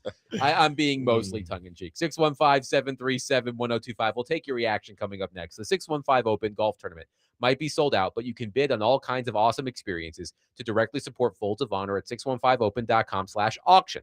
Have an unforgettable time while supporting a great cause. That's 615open.com/auction.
It's definitely Derek Mason Day on the DJ. This is 80s music, man. This is good. Ah, Little Purple Rain I've here. been watching you. Come on. I know ya, That Jungle Love. Morris Day Day. at the time. This is the best. I had the cassettes, Purple Rain, Morris Day in the Time. Yeah. Playing constantly on my boombox back in the day. Now, did you carry this boombox on your shoulder and walk down the street? No, I did not. Did Derek? I did bring it to the basketball court at times, yeah. the outdoor court, but you had to have the D batteries, those things were going. And then all of a sudden, if you ain't have enough D batteries, it starts playing slow. yeah. And it's just, you can't have that. If you're gonna take your boom box to the park, you better change the batteries to make sure they were fully charged. Or if there's throwing like I used to do it. I don't know if it worked. Maybe it worked for y'all. I don't know. But do I look like someone who used a boombox? No, not you. Okay. Talking about Willy, really. He was looking my way. Yeah, Oh, okay. Yeah. When I threw when I threw my batteries in the freezer and just to preserve them, and What? that was supposed to help. I did Batteries Y'all in didn't the hear that? freezer? Y'all didn't hear about that? I Y'all never tried that? Oh man, it was like put your batteries in the freezer. Sounds For dangerous. what reason? I don't know. Put it in the freezer for a while, and then take them out, and they should be working again. Sounds I don't- dangerous. Hey, listen, it seemed like it worked, so I kept doing it. Hey. We've got reaction to the latest in the Predators GM search, as you heard Elliot Friedman on the 32 Thoughts podcast. Still awaiting the Predators' decision. It sounds like Darren York, associate GM of the Carolina Hurricanes. A lot of us wondered if he was the guy yesterday. Doesn't sound like it, according to Elliot Friedman. By the way, as always, Elliot will join our program tomorrow at 5. Let's go to our phone line, driven by Wilson County, Hyundai.com, and welcome in Nolan. Nolan, thank you for calling and waiting. Please go ahead. Yeah, I'm just curious if we're waiting so deep into the cycle to get a GM in place, how does that affect the coaching? Like, are we assuming that Burnett is going to be the guy next year, or is it putting us in a bad position to get a GM so late? Then now what do we do with the coaching search? Thanks, Nolan. guys. It's a good question. Brunette is still under contract, of course. By the way, another coach on the market today, the Toronto Maple Leafs fired Craig Berube after 2 seasons. There's also an interesting story, Willie, going on in the NHL. Bruce Cassidy, fired by the Golden Knights at the end of the regular season with 4 or 5 games left in the regular season. John Tortorella takes over. Cassidy is still under contract with the Golden Knights. Reportedly, the Edmonton Oilers, who still have a coach, reached out and signed that coach to a 3-year extension that hasn't kicked in yet. Reached out to the Golden Knights for permission to interview Cassidy and were denied. It's a very strange story. And it got out. And it got out. So the Very Oilers awkward. have egg on their face, big time. Right now, it feels like the Oilers and their coach, Chris Knobloch, are like that couple. They're still together, but they're undercover swiping on Tinder. Like we're together, but we're not really feeling it anymore. But neither of us is brave enough to break it off. So we're just, we're gonna look. We're gonna swipe. That's what it feels like. What's happening with and the Oilers and Knobloch. And the Oilers were sneaking. Part of the Tinder reference might be, here's Bruce Cassidy. It's a match. He's available. Is that a match? Oh, wait a minute. We still have a coach that we signed to a 3-year extension. So Vegas, they had to ask Vegas's permission. It appears that Vegas, number one, they denied their permission. Like, hey, we're not letting him go to our division rival. But also it's like, let's let that out. That would be great. That's going to make Edmonton look bad. Let's just let people know that that's going on here. So as it relates to Brunette, we've talked about this. The new GM will make that decision. Brunette is under contract with the Predators. If it's, say, Tom Fitzgerald, for instance, perhaps Fitzgerald keeps Brunette. They were teammates with the Predators. You can make that connection. My guess is Brunette starts next season as the Predators coach. But if the Predators get off to one of those bad starts that they've gotten off to, I think, every year under Brunette. They're 3 for 3 with bad starts. The new GM could play that card. Yeah. Like we need a boost. We'll get the new coach bump. Brunette, you're out of here. That's my prediction. He stays the coach. He starts next season as the coach. But if the Predators get off to another bad start, I don't think he survives it. And I think all in all, he did a pretty good coaching job last year. So that's another reason I agree with you. But I also think you're right that it will be a card for the new GM to play, an easy card if they struggle to say, well, okay, well, I gave him a shot, and let's try to go in a different direction. Do you think this goes back? You mentioned Tom Fitzgerald again. I did. Who you don't hear. I find it intriguing that a guy that has those ties to Nashville and was a fairly in the spotlight GM, that there's no news either way. There's no news of, yeah, he's going to be part of the mix, or, yeah, he's been ruled out. He's no longer a candidate. So it does make me think that it could be a package deal where there's two guys. They're waiting on a second guy. That was the report yesterday. Now, Elliott basically shot down that it's Darren York, but the report yesterday said that with Ryan Johnson, who, by the way, for people that don't know, he does live in Nashville. He went to a lot of Predators games last year as a scout. His family lives here. Greg Johnson's brother, right? Greg Johnson's brother, the Predators' second captain in their team history, and an original. Yeah, does that count? The brother of the former captain. May he rest in peace. Greg Johnson, yes, great guy, of course, and a great story from the Predators' expansion days. A guy that was in the expansion draft that became a way better player with the opportunity he got in Nashville, and was on the team that bridged the expansion years to some really good Predators teams. But Ryan Johnson is out. Could it be that the report is correct in that they're waiting on an assistant GM, but it's just not the guy that everybody thought, and that's York from Carolina? Yes. These are all just, we're left to hypothesize because we don't know. One texter says, joke is on us. We will take so long. They will say they struck out and Trotz will return as GM. I don't think that's happening. I think Trotz is indeed retiring, but I've heard that theory. But they're having to move forward day to day with Barry Trotz doing the job. They had their chief scouts today do their press conference ahead of the NHL draft combine. So they are preparing for the upcoming draft the way they have to, even though they have this whole backdrop of who's the next GM going to be. Neil says, the players were told that the team was going to compete next year. Is it possible all the people they have interviewed want to go through a rebuild and not make the playoffs? That is something I have theorized during all of this downtime. Are they having a hard time finding a GM who says, yeah, I think this team can compete next season?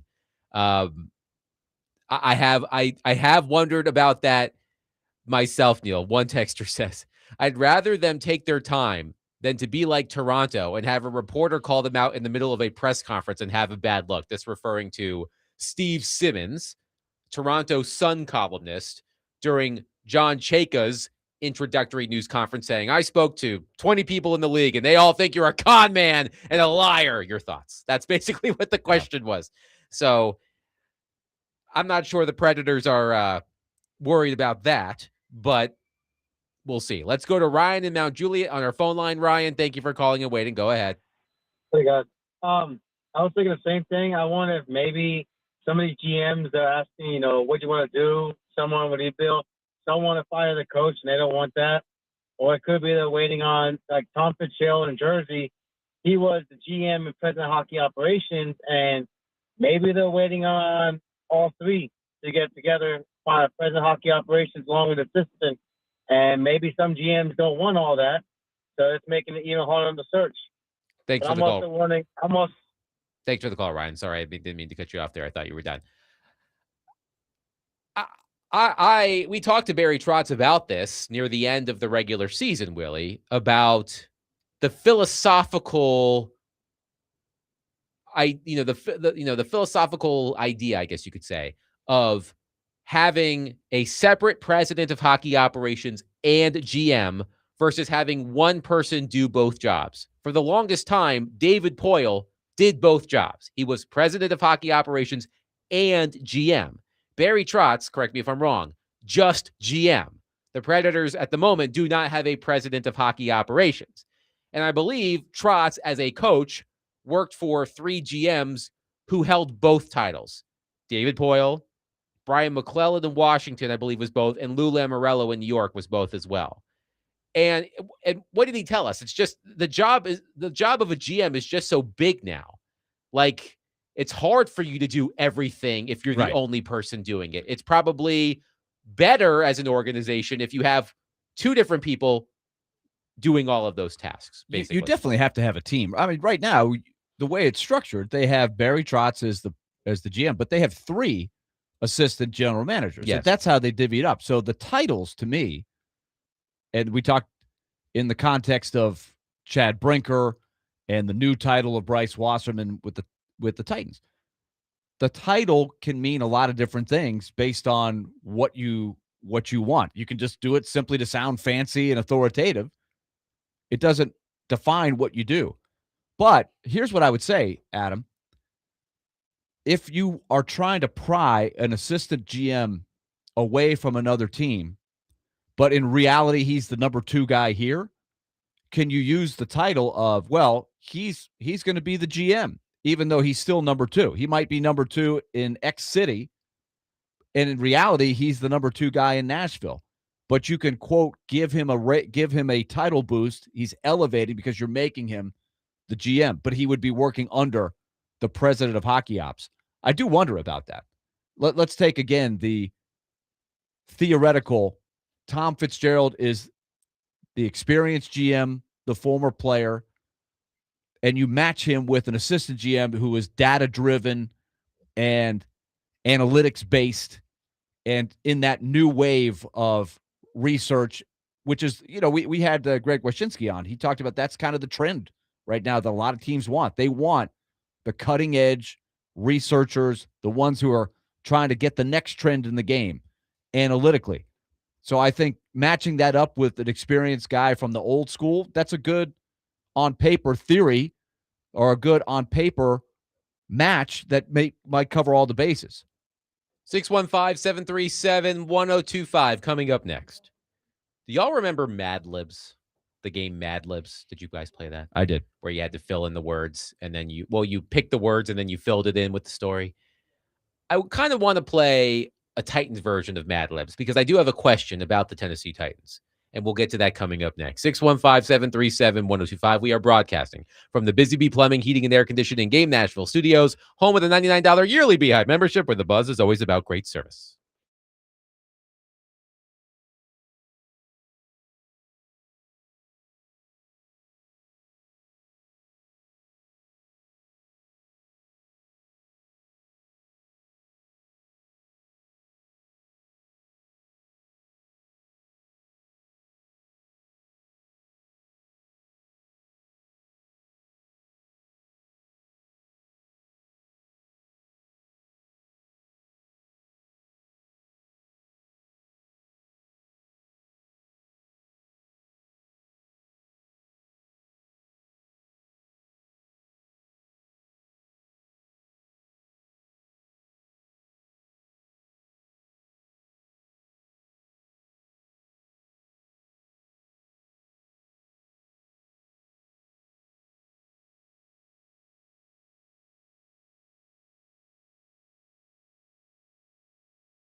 Dmase, Vingan, and Donick, 1025. The Game. Willy Donick, Derek Mason, Adam Vingan, and David Janes here with you.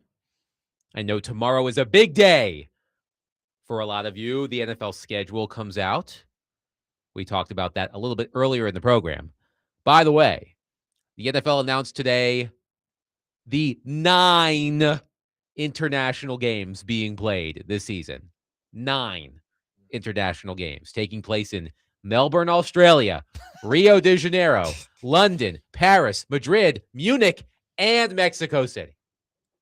Gosh, Whew. that's a lot. They want it all. We want it all. That's what they do. They want it all, man. And fortunately for our friends abroad, they will not be subjected to Titans football because the Titans did not get any of the international games. But yeah, I believe this season is the first game in Paris. Yes. First game in Paris. Steelers Saints in Paris in week 7. I mean, I know you're happy because you're a Saint fan. Yeah, But that'll be cool. That matchup, the NFL talk about they want to put The on French key Quarter. matchups. Yeah. Just put anybody. Just play. Should have sent the A Titans. lot of to fleur de Paris. lis in Paris, right? So They have to work that angle somehow, don't they? That must be why they were chosen. yes. The matchups are interesting. Melbourne, Australia, 49ers, Rams. Wow. Rio de Janeiro, Brazil, Ravens, Cowboys. In London, 3 weeks in a row. Colts, Commanders, Eagles, Jaguars, Texans, Jaguars. Why don't the Jags See, just move to London? That's the The thing. Jacks love it. They can't get Instead enough. of Just move to having London. Jaguars play in 2 consecutive weeks there, Yep, 2 consecutive weeks in London. why don't they have another team? That just Is it possible that these teams really don't want to do it unless they could have to? be because of the time And there. the travel and all that. So Eagles, Jags, then Texans, Jags in London, followed by Steelers, Saints in Paris, Bengals, Falcons in Madrid, Patriots, Lions in Munich, and Vikings, Niners in Mexico City. Mm. Why don't we just play all of the games abroad? Let's bring back NFL Europe. Let's just do it. That's why they get rid of NFL. We We want the money. I suppose, but 9 international games in the NFL this season. Yeah, I'm making fun of it, but listen, it's good for the league that they're playing these international games. I wish they gave every team an opportunity to play in an international game each year. I mean, not each year, but every cycle is a different team, not just Jacksonville all the time. But it does create the salaries that you're seeing now. Because they are playing games abroad and the contracts that they've gotten off of television and these streaming apps. So as much as I kind of, tongue in cheek it, I think it's good for the game. They just need to have, multiple different teams playing. Jacksonville, that's like their second home, going overseas. So they've went overseas just about every year. And over the last, 2 or 3 years, they've been over there. A lot of cultural similarities between London, England, and Jacksonville, Florida, I have to imagine. A lot of crossover. Like what? It's So a what joke. you saying? It's a joke. No, what I'm saying, like you saying they're like Florida mans. There are a bunch of Florida mans over there. maybe London man is the European version of Florida man. I don't You know. could be right. Imagine, like, what do you think a British person says if someone says Duval? Like, I don't know. What would be their equivalent of Duval? I don't know. Yeah. So I don't know. I haven't been to London in a long time. Wonderful city. it's nice. So I was reading ESPN.com the other day, and I saw an interesting story from Dan Graziano. He was attempting to make sense of 10 lingering questions in the NFL. And it was sort of like a Mad Lib. So the prompt was, wait, why didn't my NFL team blank? For example, the Dolphins. Why didn't the Dolphins trade Devon Achane? The Cowboys. Why didn't the Cowboys want to extend George Pickens? The Giants. Why didn't the Giants draft Caleb Downs with the 10th pick? The Vikings. Why didn't the Vikings trade J.J. McCarthy? So on and so forth. The Titans were not included in this exercise. So I said, you know what? I'm going to throw them in there myself. So this is what we're going to do. 615-737-1025. I want you to answer this question. We'll all go around the room, but I want you to be involved as well. 615-737-1025. I want you to fill in the blank. Wait, why didn't the Titans blank this offseason? Derek, how do you answer that question? Oh man, I guess we can go several different ways. I think. I thought you were going to do Mad Libs, like we just have to do a word. No, I think like a verb. Why did they choose to take Carnell Lake over Sonny Styles? Why did the Titans choose not to, make a push to trade Will Levis, knowing that they brought Mitch Trubisky in?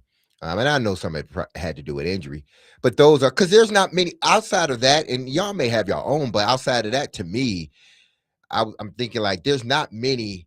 Why didn't they? I think there's one that comes to mind for me. Okay. Wait, why didn't the Titans better address the offensive line? Yeah. That's this the obvious. offseason? Yeah, you're right. That's the obvious. That's the first one that pops to mind for me. They bring in Austin Schlottman and Cordell Volson, if I'm getting his name right. Remember, we were talking about, hey, should the Titans throw all of the money at Tyler Linderbaum, the free agent center from Baltimore, who ended up signing the biggest center contract ever with the Las Vegas Raiders? It's just when you look at this offensive line at the moment, it's Dan Moore and Peter Skoronski and Schlottman at center, and who knows who's playing right guard, and J.C. Latham at right tackle. And if we want Cam Ward to have a successful second season, that O-line on paper looking pretty tough, and not the good kind of tough, like mean and angry, but like, that kind of tough. So to me, that's how I would answer that question. Why didn't the Titans further address the offensive line this offseason? Yeah, you can also say why didn't the Titans wait a little while longer before they cut Cushenberry? Because they had nobody in place. They didn't have a center in place, at that time, and they still really don't have a center. They got guys that are going to compete for that position. But why did they choose to cut Cushenberry so early? Was it a cap reason? If it wasn't a cap reason, then why did you choose to move away from him so early? I think I would have. My answer, just trying to stay in the spirit of the Mad Libs, would have been, it's related to what you said, Derek, was trade down. I would have still, in the situation they were in, if they could have found what Kansas City basically allowed was it the Browns they made the deal with to add a couple extra picks to move down 3 spots.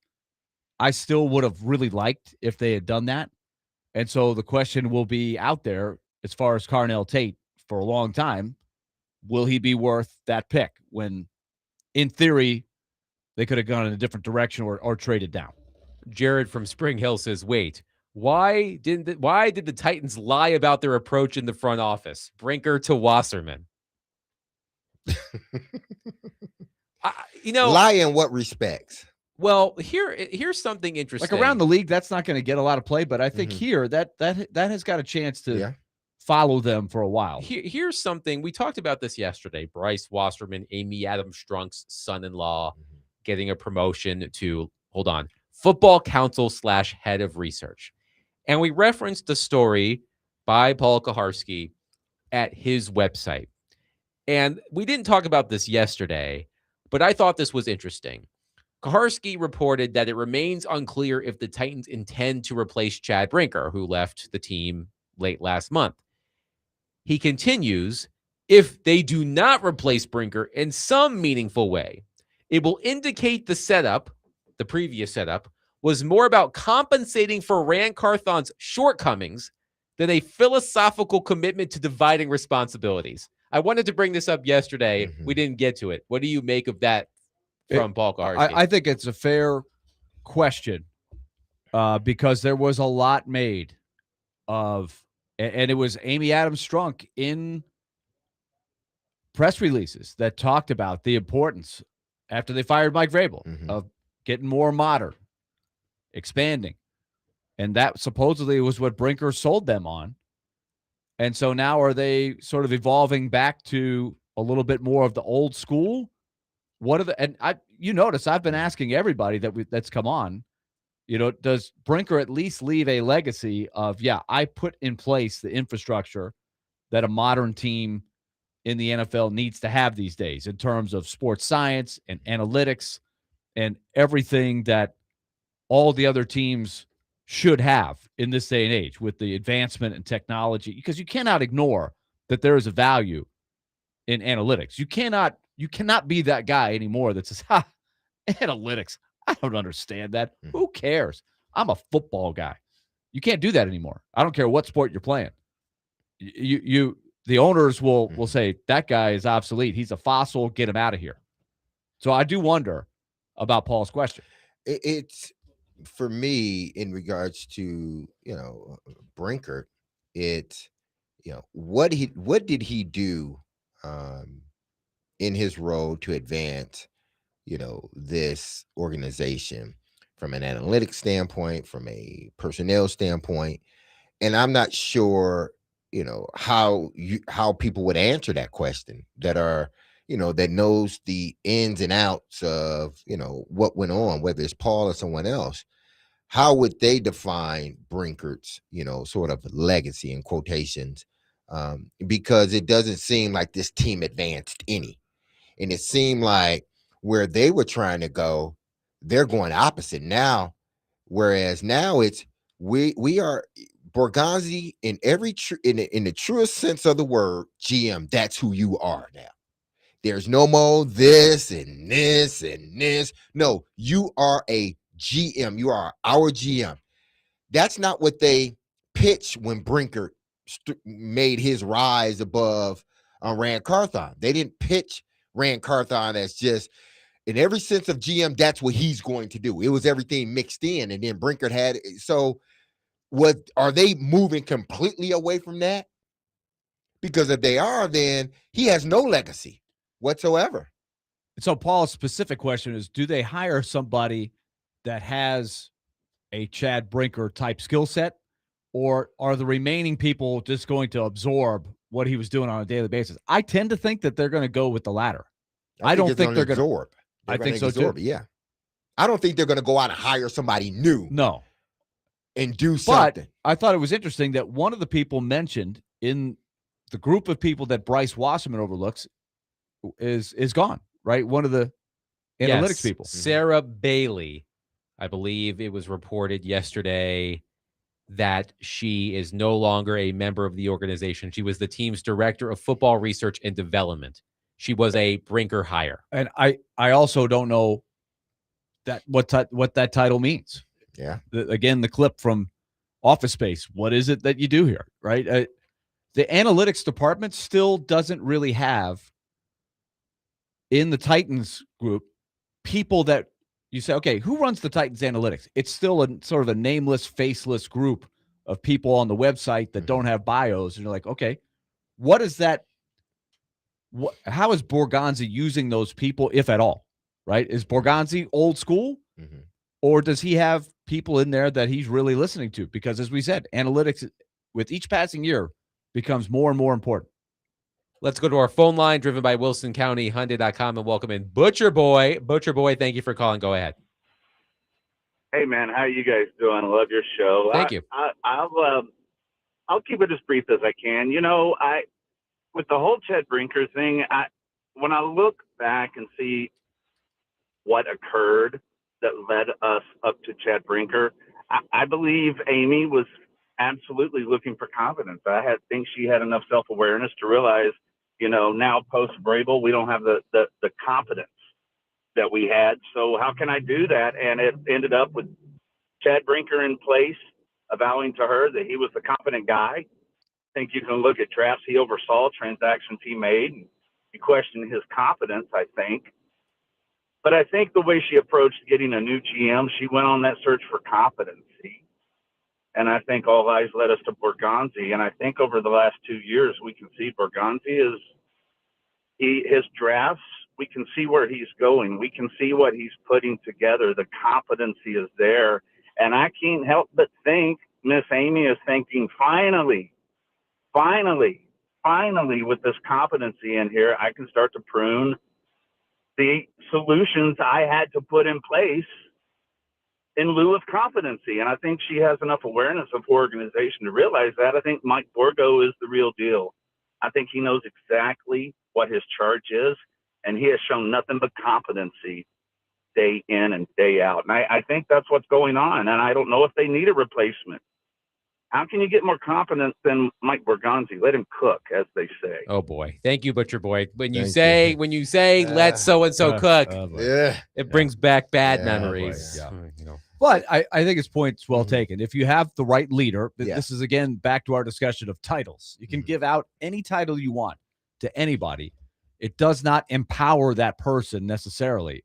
The people gravitate towards the leader, Mhm. and they need a driver of the ship, right?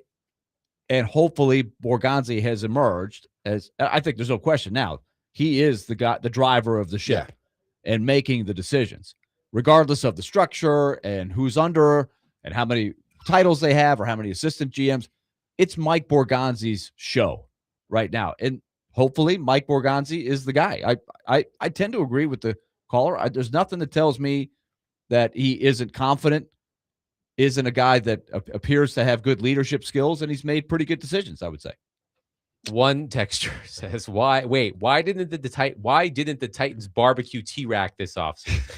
First of all, okay, that's you asked to fill in the blank. Yeah. He filled it. I mean, Barbecue. remember last week we talked about it. There's a job opening if you want to Yeah. be T-Rack. Exactly. I don't know if it's been filled. But you need a bachelor's. You need a bachelor's degree. Yeah. That is required to be T-Rack. Why, we don't know, but it's a requirement. Because he can't talk. He or she can't talk. You can never see them. At least that's how it used to be. One texture says, why didn't the Titans know Vrabel was messing with the sideline reporter? Well, first of all, Diana Rossini was not a sideline reporter. She was an insider. But who says they didn't?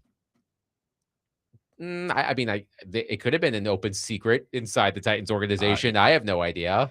Listen, I'm going to tell you this, because it's not like, and I'm not going to go fully into it, but I'm just bringing, it's not like what we have seen over the last 2 or 3 months or 2 months, people were not thinking about 2 or 3 years ago. And I'm sure people, not just hearing that, I'm sure in those circles, that's what people were thinking. And you don't think that they may not have said anything, but you don't think they were thinking the same thing too? Even if you thought maybe I'm wrong, but man, okay. And let's take it a step further again. This is Sports Talk Radio. Yes. You have a little license to speculate on some things, but if we know that their relationship goes back to 2020, right, based on the pictures that we've seen, the video, whatever, there was a few years where they were winning in there, some really good Titans teams where maybe they suspected something, knew something, but they're winning. Exactly. When they started to not win, they may have known something and said, you know what? Yeah, let's get ahead of this. It was maybe put in a column. If you're putting in reasons to keep Mike Vrabel, reasons that it might be time for a change, maybe that was on the right-hand column of could have been reasons to make a change. Because looking back on it, it's very plausible that they knew that there was something going on there. Specifics they may not know, but the way the articles were coming out, and we know people in the media were suspecting it openly. So I think they probably, like everybody else, if they didn't know exactly, they probably wondered, considering what was happening. 615-737-1025. I actually do want to stay on Vrabel for a moment because there is a question regarding that I do want to get to coming up next. 615-737-1025. Willy Donick, Derek Mason, Adam Vingan, 1025 The Game.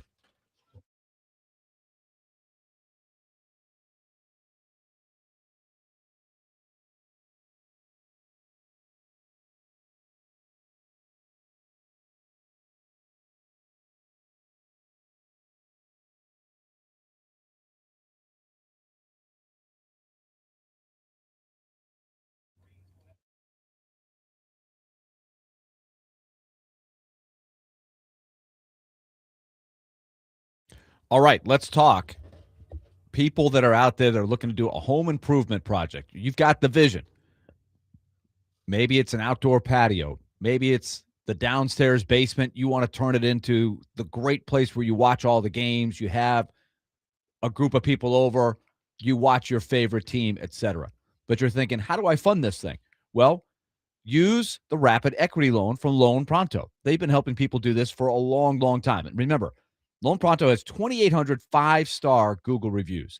They're a solid company. I've worked with them for a long time. And you can take the equity in your home and access hundreds of thousands in cash, whatever you need for that home improvement project. And it's going to make your home even more valuable.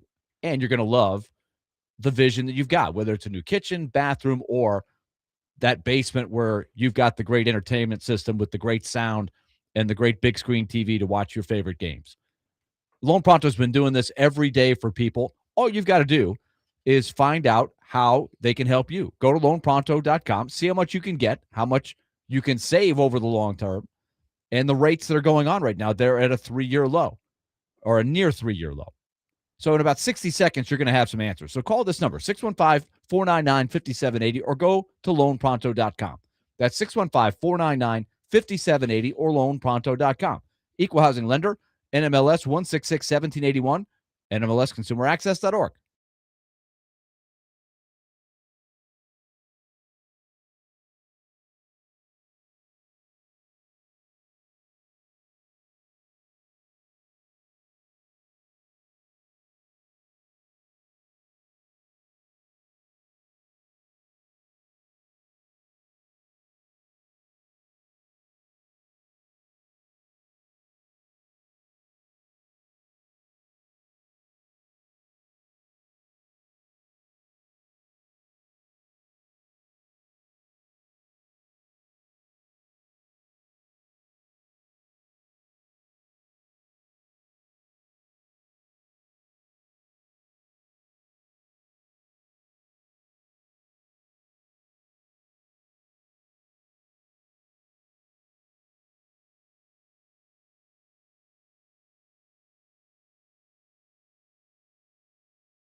or Morley Safer or Barbara Walters. I don't know who the go-tos would be right now, but would that happen the night before? Wouldn't that be something? Yeah, that would be something. That would be something. That would be, you're talking about from the other party. Yeah. Yeah. That would be, Yeah. That would be I strategic. mean, you're framing, you're begging for it. Especially you got it right now. You get this schedule and you're like, okay, Well, there it is. When else would you do it? Yeah. Memorial Day weekend is coming up in a few weeks. Summertime, everything kind of shuts down. It all starts up again Labor Day. Labor Day's Monday. Tuesday night, exclusive, sit down, hear her story for the first time in her own words tonight on ABC or CBS or NBC or wherever. Wednesday night, Patriots Seahawks. That was Mike Florio wondering if the NFL schedules a Super Bowl rematch in week 1, Seahawks Patriots, if Diana Rossini would do her first sit-down, tell-all interview the day before. Maximum chaos, as I used to say on this program. But it led me to wonder, we're talking so much about the schedule and how many primetime games and all of this. I'm wondering how the NFL is handling the Patriots' schedule as it relates to what's been going on with Mike Vrabel. Was there a conversation in the NFL scheduling office with our friend, Mike North? Mike North. We can't possibly schedule the Patriots for this many primetime or standalone games, right? We can't have Mike Vrabel on the screen for hours on end with no other games going on at the same time. That would look bad. So I'm wondering if the scandal, Willie, will have any effect on how the Patriots are marketed, aired, broadcast this season. It appears that the networks who cover the games are not going to go down this road. In fact, I think the question by people like Richard Deitch and others that cover sports media and do, I think, a great job. I really enjoy Andrew Marchand and Richard Deitch, just the business, right? They ask great questions like whoever the Patriots are playing in their first game and whatever time that is and whatever channel it's on, are the people announcing the game going to bring it up? Because it's been such a big story. How can you not?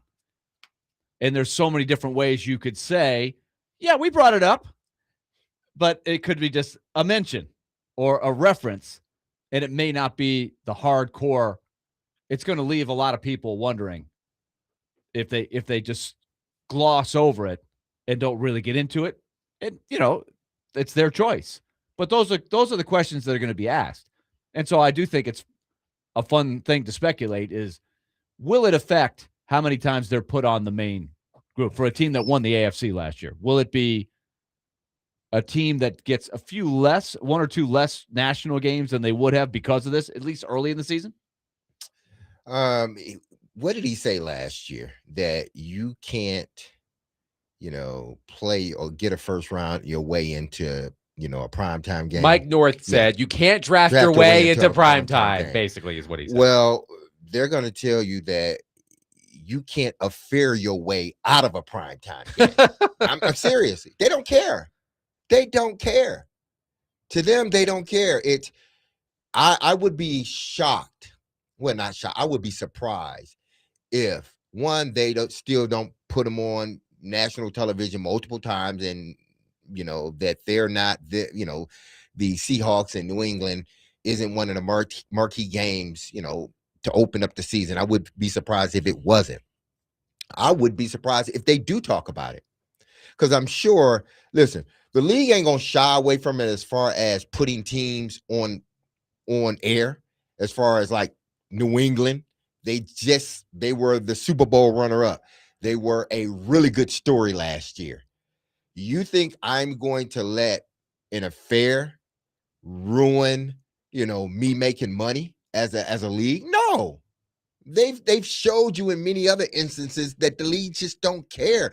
They're Teflon. None of this hurts them. None of it. You know, they can dismiss Vrabel, but they're not going to dismiss the New England Patriots. Robert Kraft is still one of the most powerful owners in the National Football League. Did they shy away from the New England Patriots when he went through his stuff? I'm going to answer that for you. No, they didn't. So what makes you think they're going to shy away from New England Patriots now? She's gone. Diana Rossini she's not going to be, like she was before. But Robert Kraft is in the owner's box. It Mike doesn't matter. Vrabel is on the sideline. It doesn't matter. They're still the New England Patriots. Okay, but will they cover it then? Will those networks or will the league say you better not? No, they're not going to. They're story? not going to, unless it's just like they're going to try to find every word or phrase to use other than, cheating, affair, right? All they're going to try to use everything delicately. Exactly. Yes. They're going to mention it because not mentioning it, which they probably don't care because it draws eyes to the league. Any publicity is good publicity when it comes to the NFL. They don't care, pretty much, and they've shown you that throughout the NFL's history. There is something interesting that I will be watching for tomorrow. As you know, it's become a trend in the NFL. When the schedule comes out, every team has this video. I believe the LA Chargers have been at the forefront of these videos. Remember the one from the Titans that went viral a few years ago when they were asking randos on Broadway to identify NFL logos. It was very funny. I don't think that one's ever been topped. Other teams and other leagues have tried to do the same thing. I think the one that the Titans did is the only one that's really nailed it. The original one. It was original. Yes, it was new and exciting at the time. Do you think any teams that have the Patriots on their schedule this season will poke fun at the alleged affair? Will they be allowed to? That's another question. And Albert Breer of Sports Illustrated touched on this. He said, as of Tuesday morning, there hasn't been any league-wide edict on what's acceptable and what isn't, though there have been reminders to promote network shows carrying the schedule release itself.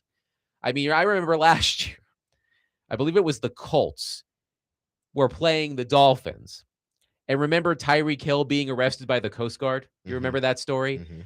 The Colts had, when they unveiled the Dolphins, had Tyreek Hill as a Dolphin being pulled over by the Coast Guard. And I believe it had to be taken down. They did. Yes. They had to take it down. Because they also used Minecraft and did not have clearance from Microsoft. Yes. So that was part of it too. But that's my question. I think they can't resist. Do NFL teams, do they lean into it? Oh, I think they will, but they have to do it cleverly, smartly. Now, when you're talking about players and coaches, they're not going to touch it. They're going to leave it alone no matter what. They may be asked a direct question and they may try to dodge it because listen, it's like, we don't want to touch it. That's their problems. We don't want to answer no questions, and they shouldn't have to. It wasn't my team, so why should I have to ask? Okay, hold on a minute. I guess Jordan Schultz has reported he was listening to us, huh? Let's see. Well, this was I don't know if this is this Ari Mirov, this random, I don't know who this person is, but he goes, schedule leak.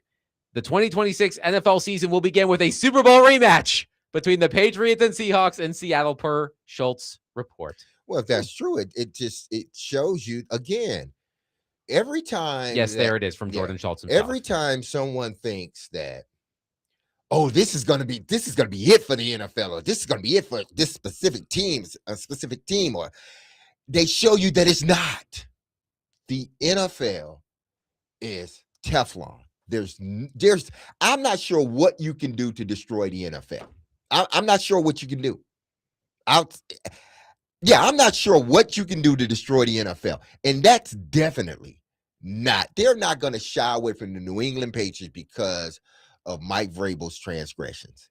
So that game is going to be broadcast. It's been reported. Seahawks, Patriots in Seattle, week 1. That's on NBC. Who is it? Is it Tirico, Willy, who calls? NBC? Yeah, yes. He's the main guy there. Will Tirico mention it at all, to your point? Do you think Mike Tirico will bring up Mike Vrabel and what happened this offseason Mike at all? Tirico's really good at wordage, Yeah. and sentences. So I think the play-by-play would- guy can do that. yeah, he will find.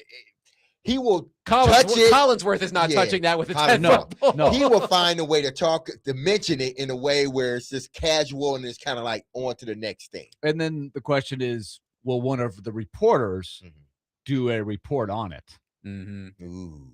Or will the pregame show address it? Is that Lisa? Halftime Is that show. Lisa Salters on this? I get it all. I get all the sideline reporters mixed up. I could see the The pregame. NBC is Melissa Stark, right? Is Lisa Salters Monday Night Melissa Football? I've got my sideline Yeah. reporters mixed up. Uh, Lisa Salters, I believe, is ESPN/ABC. Yes, so I think it is Melissa Stark. Is that right? who does Yeah. the Thursday night game? Is that Melissa Stark? No, Yes, that's Melissa Stark is the current sideline reporter for NBC. So do you Okay. think Yeah. Melissa Stark is going to touch it? that's the question. They may It's a do story. they may do a lead up just about what has happened. Maybe on Football Night in America, yeah, the and they pregame show. touch it a little bit. Yeah. You know what Vrabel's been going through and everything else. But then after that, I think they leave it alone. And if they mention it, then I don't think Tirico touches it. It's a good question. 615-737-1025. It's been reported. Patriots at Seahawks, Yikes. week 1. Everybody will be watching. It's a Wednesday night game. I believe it's September 9th. Will the tell-all from Diana Rossini come out the previous day? As Man. Mike Florio seemed to suggest there. 615-737-1025. We'll take your thoughts on everything we've touched on today, and we'll wrap up the show coming up next. Willy Donick, Derek Mason, Adam Vingan, 1025 The Game.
Dmase, Vingan, and Donick, 1025. The Game. Willy, Donick, Derek Mason, Adam Vingan here with you.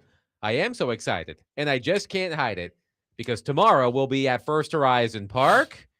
Nashville Yes. Sounds continuing their homestand against the Iowa Cubs. So we will be live at the ballpark tomorrow afternoon. Always a blast to be at First Horizon Park with our friends at the Nashville Sounds. I was just here's what I wanted to talk about. With all of this talk about the schedule and all of the games that are trickling out, as we just mentioned, Jordan Schultz reported Week 1 Super Bowl rematch. Patriots at Seahawks. We'll see what Mike Vrabel is up to around then. But today I just had a moment. And look, we all love football. Derek loves football. Willie loves football. I love football. David loves football. If you're listening to this, you love football. But we're getting to a point where we're oversaturating the football. Today it was reported that the Green Bay Packers will visit the LA Rams in the NFL's first Thanksgiving Eve game. So if you wanted to watch football on the night before Thanksgiving, you're in luck. And I saw this and I'm just like, do I really want to watch football on the night before Thanksgiving? Now, watching football on Thanksgiving, I mean, come on. That's as American as apple pie or pumpkin pie or whatever pie you like on Thanksgiving. Sweet potato pie. Sweet potato pie, pecan pie. Yeah. But, like, do we really need a game the night before Thanksgiving? Like, football games on Wednesdays just seem weird to me. Like, the game we're referencing, Seahawks Patriots, it's on a Wednesday night. Like, you've got football on Sunday, Monday, Thursday, the occasional Saturday, the occasional Friday. Can we just have one day? Like, I know this is blasphemous as someone who hosts a sports talk radio show. Can we have one day where there's not an NFL game? No, you can't. You go to sleep, you don't have it. You don't have football. Go to sleep. You don't have to watch it. That's the only time you can watch football. Yeah, when you're you sleeping. sleep. Yeah. But other than that, they want football. Listen, the NFL, they've made it very clear. They want to own every day of the week. I do commend the SEC for this. They said, we're not putting games on Fridays. We're going to allow Fridays to be, for the high day for the high schoolers. And Friday should be that day for high school students. But the NFL said, if we can play on Friday, we'll play on Friday too. So the NFL wants to own every day of the week. So there you go. I mean, I don't need to watch a football game the day before Thanksgiving. I'll save my football consumption when I'm overeating on Thanksgiving. This is a money-making deal. I know. Thanksgiving Eve. I've never heard of a thing called Thanksgiving It was Eve, created ever. for this. Exactly. That's what I'm saying. Thanksgiving Eve. Has anyone ever said, hey, happy Thanksgiving Eve? Nope. The way you say happy, Christmas Eve. You don't even really say happy Christmas Eve, but Christmas Eve is considered it's holiday adjacent, right? Just like New Year's Eve. Yes. It's different. Thanksgiving Eve. Years ago, I have half the turkey then? Years ago, and this is well over a decade ago. I don't remember exactly when it happened, but you guys remember when Mark Cuban came out and just scorched the NFL with this? Why are they doing this? Spread the wealth. Don't you want all sports to succeed? Why are you trying to hog the spotlight by having? And this is well before they ever thought about having a game on Wednesday night. But this is the early days when they went to Thursday night regularly. There used to be a long time ago, just maybe a handful of games on Thursday nights. It wasn't a weekly thing as it is now. And of course, Sunday night and Monday night. It used to be all the games on Sunday and one on Monday. That's what it was. And then Thanksgiving was Thanksgiving. So obviously Mark Cuban had zero effect on, but he did kind of look into the crystal ball and see what the NFL was doing and how popular it was and how it does dominate what you do. I mean, there are a lot of leagues that are forced. They don't want to, but they're forced to say, hey, do we really need to do this on this date? Because there's a lot of NFL games that night. It's a big night for the NFL. You have to consider it. And that's kind of a bummer. Lenny on our text line says, "Hell yeah, we won a football game on Thanksgiving Eve." I mean, I don't like that. Me either. There's a lead up to the Thanksgiving Day game. Right. You mean, I wake up and I need to get my rest on Thanksgiving Eve so I can wake up and watch the Macy's Thanksgiving Day Parade, because I still watch the Macy's Thanksgiving Day Parade. You're buying into it. You just said Thanksgiving Eve. Stop it. Don't do it. The NFL. It got Wednesday. Me. Just say Wednesday. Okay, Wednesday. There is no Thanksgiving Eve. It's a fake thing that the NFL came up with. I have a completely random thing I want to discuss. Go ahead. Before we leave, because we had fun yesterday reminiscing about playing outside when we were younger. This has nothing to do with that, but I wanted to bring this to everybody's attention. So my corner of East Nashville is surrounded by fast food. There's a Wendy's at the end of my street. There's a Popeyes across the street from the Wendy's. There's a McDonald's down the block. There's a Taco Bell down the block. And next to the Taco Bell is a Cookout. And I know people around here love Cookout. Disclaimer: I have never eaten Cookout food. The only time I've gone to Cookout is to get milkshakes. And that's what I did last night. I was craving a milkshake. So I went to the Cookout across the street. And as I'm waiting to place my order, I'm looking at the menu. And for those of you who are unfamiliar with Cookout, you can get trays at Cookout. So you order an entree, you choose 2 sides and a beverage. So I'm looking at all of the food that's there for the taking. And I'm looking at the sides. And there are some interesting sides. For example, at Cookout, you can order a quesadilla on the side. You can order a corn dog on the side. And I'm just like, why would I want to order a burger with a quesadilla on the side? Like, because you want it. Or a corn dog. Or a corn dog on the side. I mean, I like all of those things individually. I would never say, yeah, I want a double cheeseburger with a side of quesadilla. That's weird. I mean, there are normal sides too. As an appetizer, right? But not a side. Right. There are normal sides. That's bad nomenclature. You can get there it is. Right. Where's the bell? You. There you go. There are normal sides. You can get French fries and onion rings. Those are sides. You can also get a chicken wrap on the side. That's not a side. That's not a side. Well, okay. Well, to be fair to Cookout, it's not for it's for mostly it was made for college kids, in North Carolina. So that's to add some context. A lot of cookouts for college kids. Like you can order. Okay. You can order at Cookout as your entree 2 quesadillas with a side of chicken nuggets and hush puppies. I am not right. Look, people love Cookout. Their milkshakes are delicious. I had an outstanding Oreo mint milkshake last night at 9:00 after my kids went to bed. Outstanding. But I'm looking at the sides and I'm like, I couldn't bring myself to say that out loud. Like if I went to Cookout, yes, may I please have a big double burger with a side of quesadilla? I can't wrap my head around that. Not bacon wrap my head around that, which is a side at Cookout. That's a bit too much. But I just can't wrap my head around it. But then I'm trying to figure out, you still, consuming milkshakes at your age, especially at 9:00 at night? I'm not lactose intolerant. Man, I can't do that, boy. Man. I mean, I don't need to know about your bathroom habits, Derek. I love and I love milkshake. Yeah, I used to love it. It does damage though. Especially at 9:00. It takes willpower for me to resist the milkshake, but I've been trying. I know you're a little bit younger, Adam. Things I didn't even know about the men to my right. Yeah, I can't. It needs to be like almond milk or something. I mean, I prefer non-dairy milk, but I was craving ice cream. Sometimes you got to treat yourself. Yeah, and I was getting, admittedly, I was getting a little annoyed, unjustifiably so, but I was getting a little annoyed at my wife because it was her turn to lay with Arlo before he went to sleep because he likes for us to lay with him while he falls asleep. She was feeding the baby.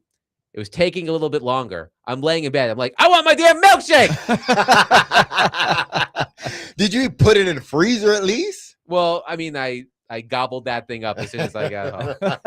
So, I mean, look, if you're going to go to Cookout tonight and get your double burger with a side of quesadilla, more power to you. I was like, it's a very strange combination. Did y'all know they were building and I just saw this on the news too. They're building a cafe in Centennial, over at the Centennial area. I think that's where it is. What It's kind like, of cafeteria? It's like a cafe. Oh, it's cafe. like it's with coffee and all this other stuff. I'm trying to figure out like, where's that going to go? I don't know. But it's supposed to be opening pretty soon. I hadn't been in that area in a while. And they're redoing a whole bunch of stuff over there. I'll have to look into that. That'll do it for us today. We will be live tomorrow at First Horizon Park in Germantown with our friends from the Nashville Sounds. Elliot Freeman, Sportsnet NHL insider, will join us at 5 o'clock. He's like Michael Jordan in The Last Dance. He's taking it personally that he can't crack the code on the Predators GM search. We'll get the latest with him and more, but we will talk to you tomorrow at 3 p.m. Be loved, love on your people. Have a safe, blessed, and wonderful day. I love you. The team loves you. You hear that music? Don't you forget about us, because we will not forget about you. We will be back on this airwave at 3 p.m. tomorrow at First Horizon Stadium, because the Sounds play tomorrow.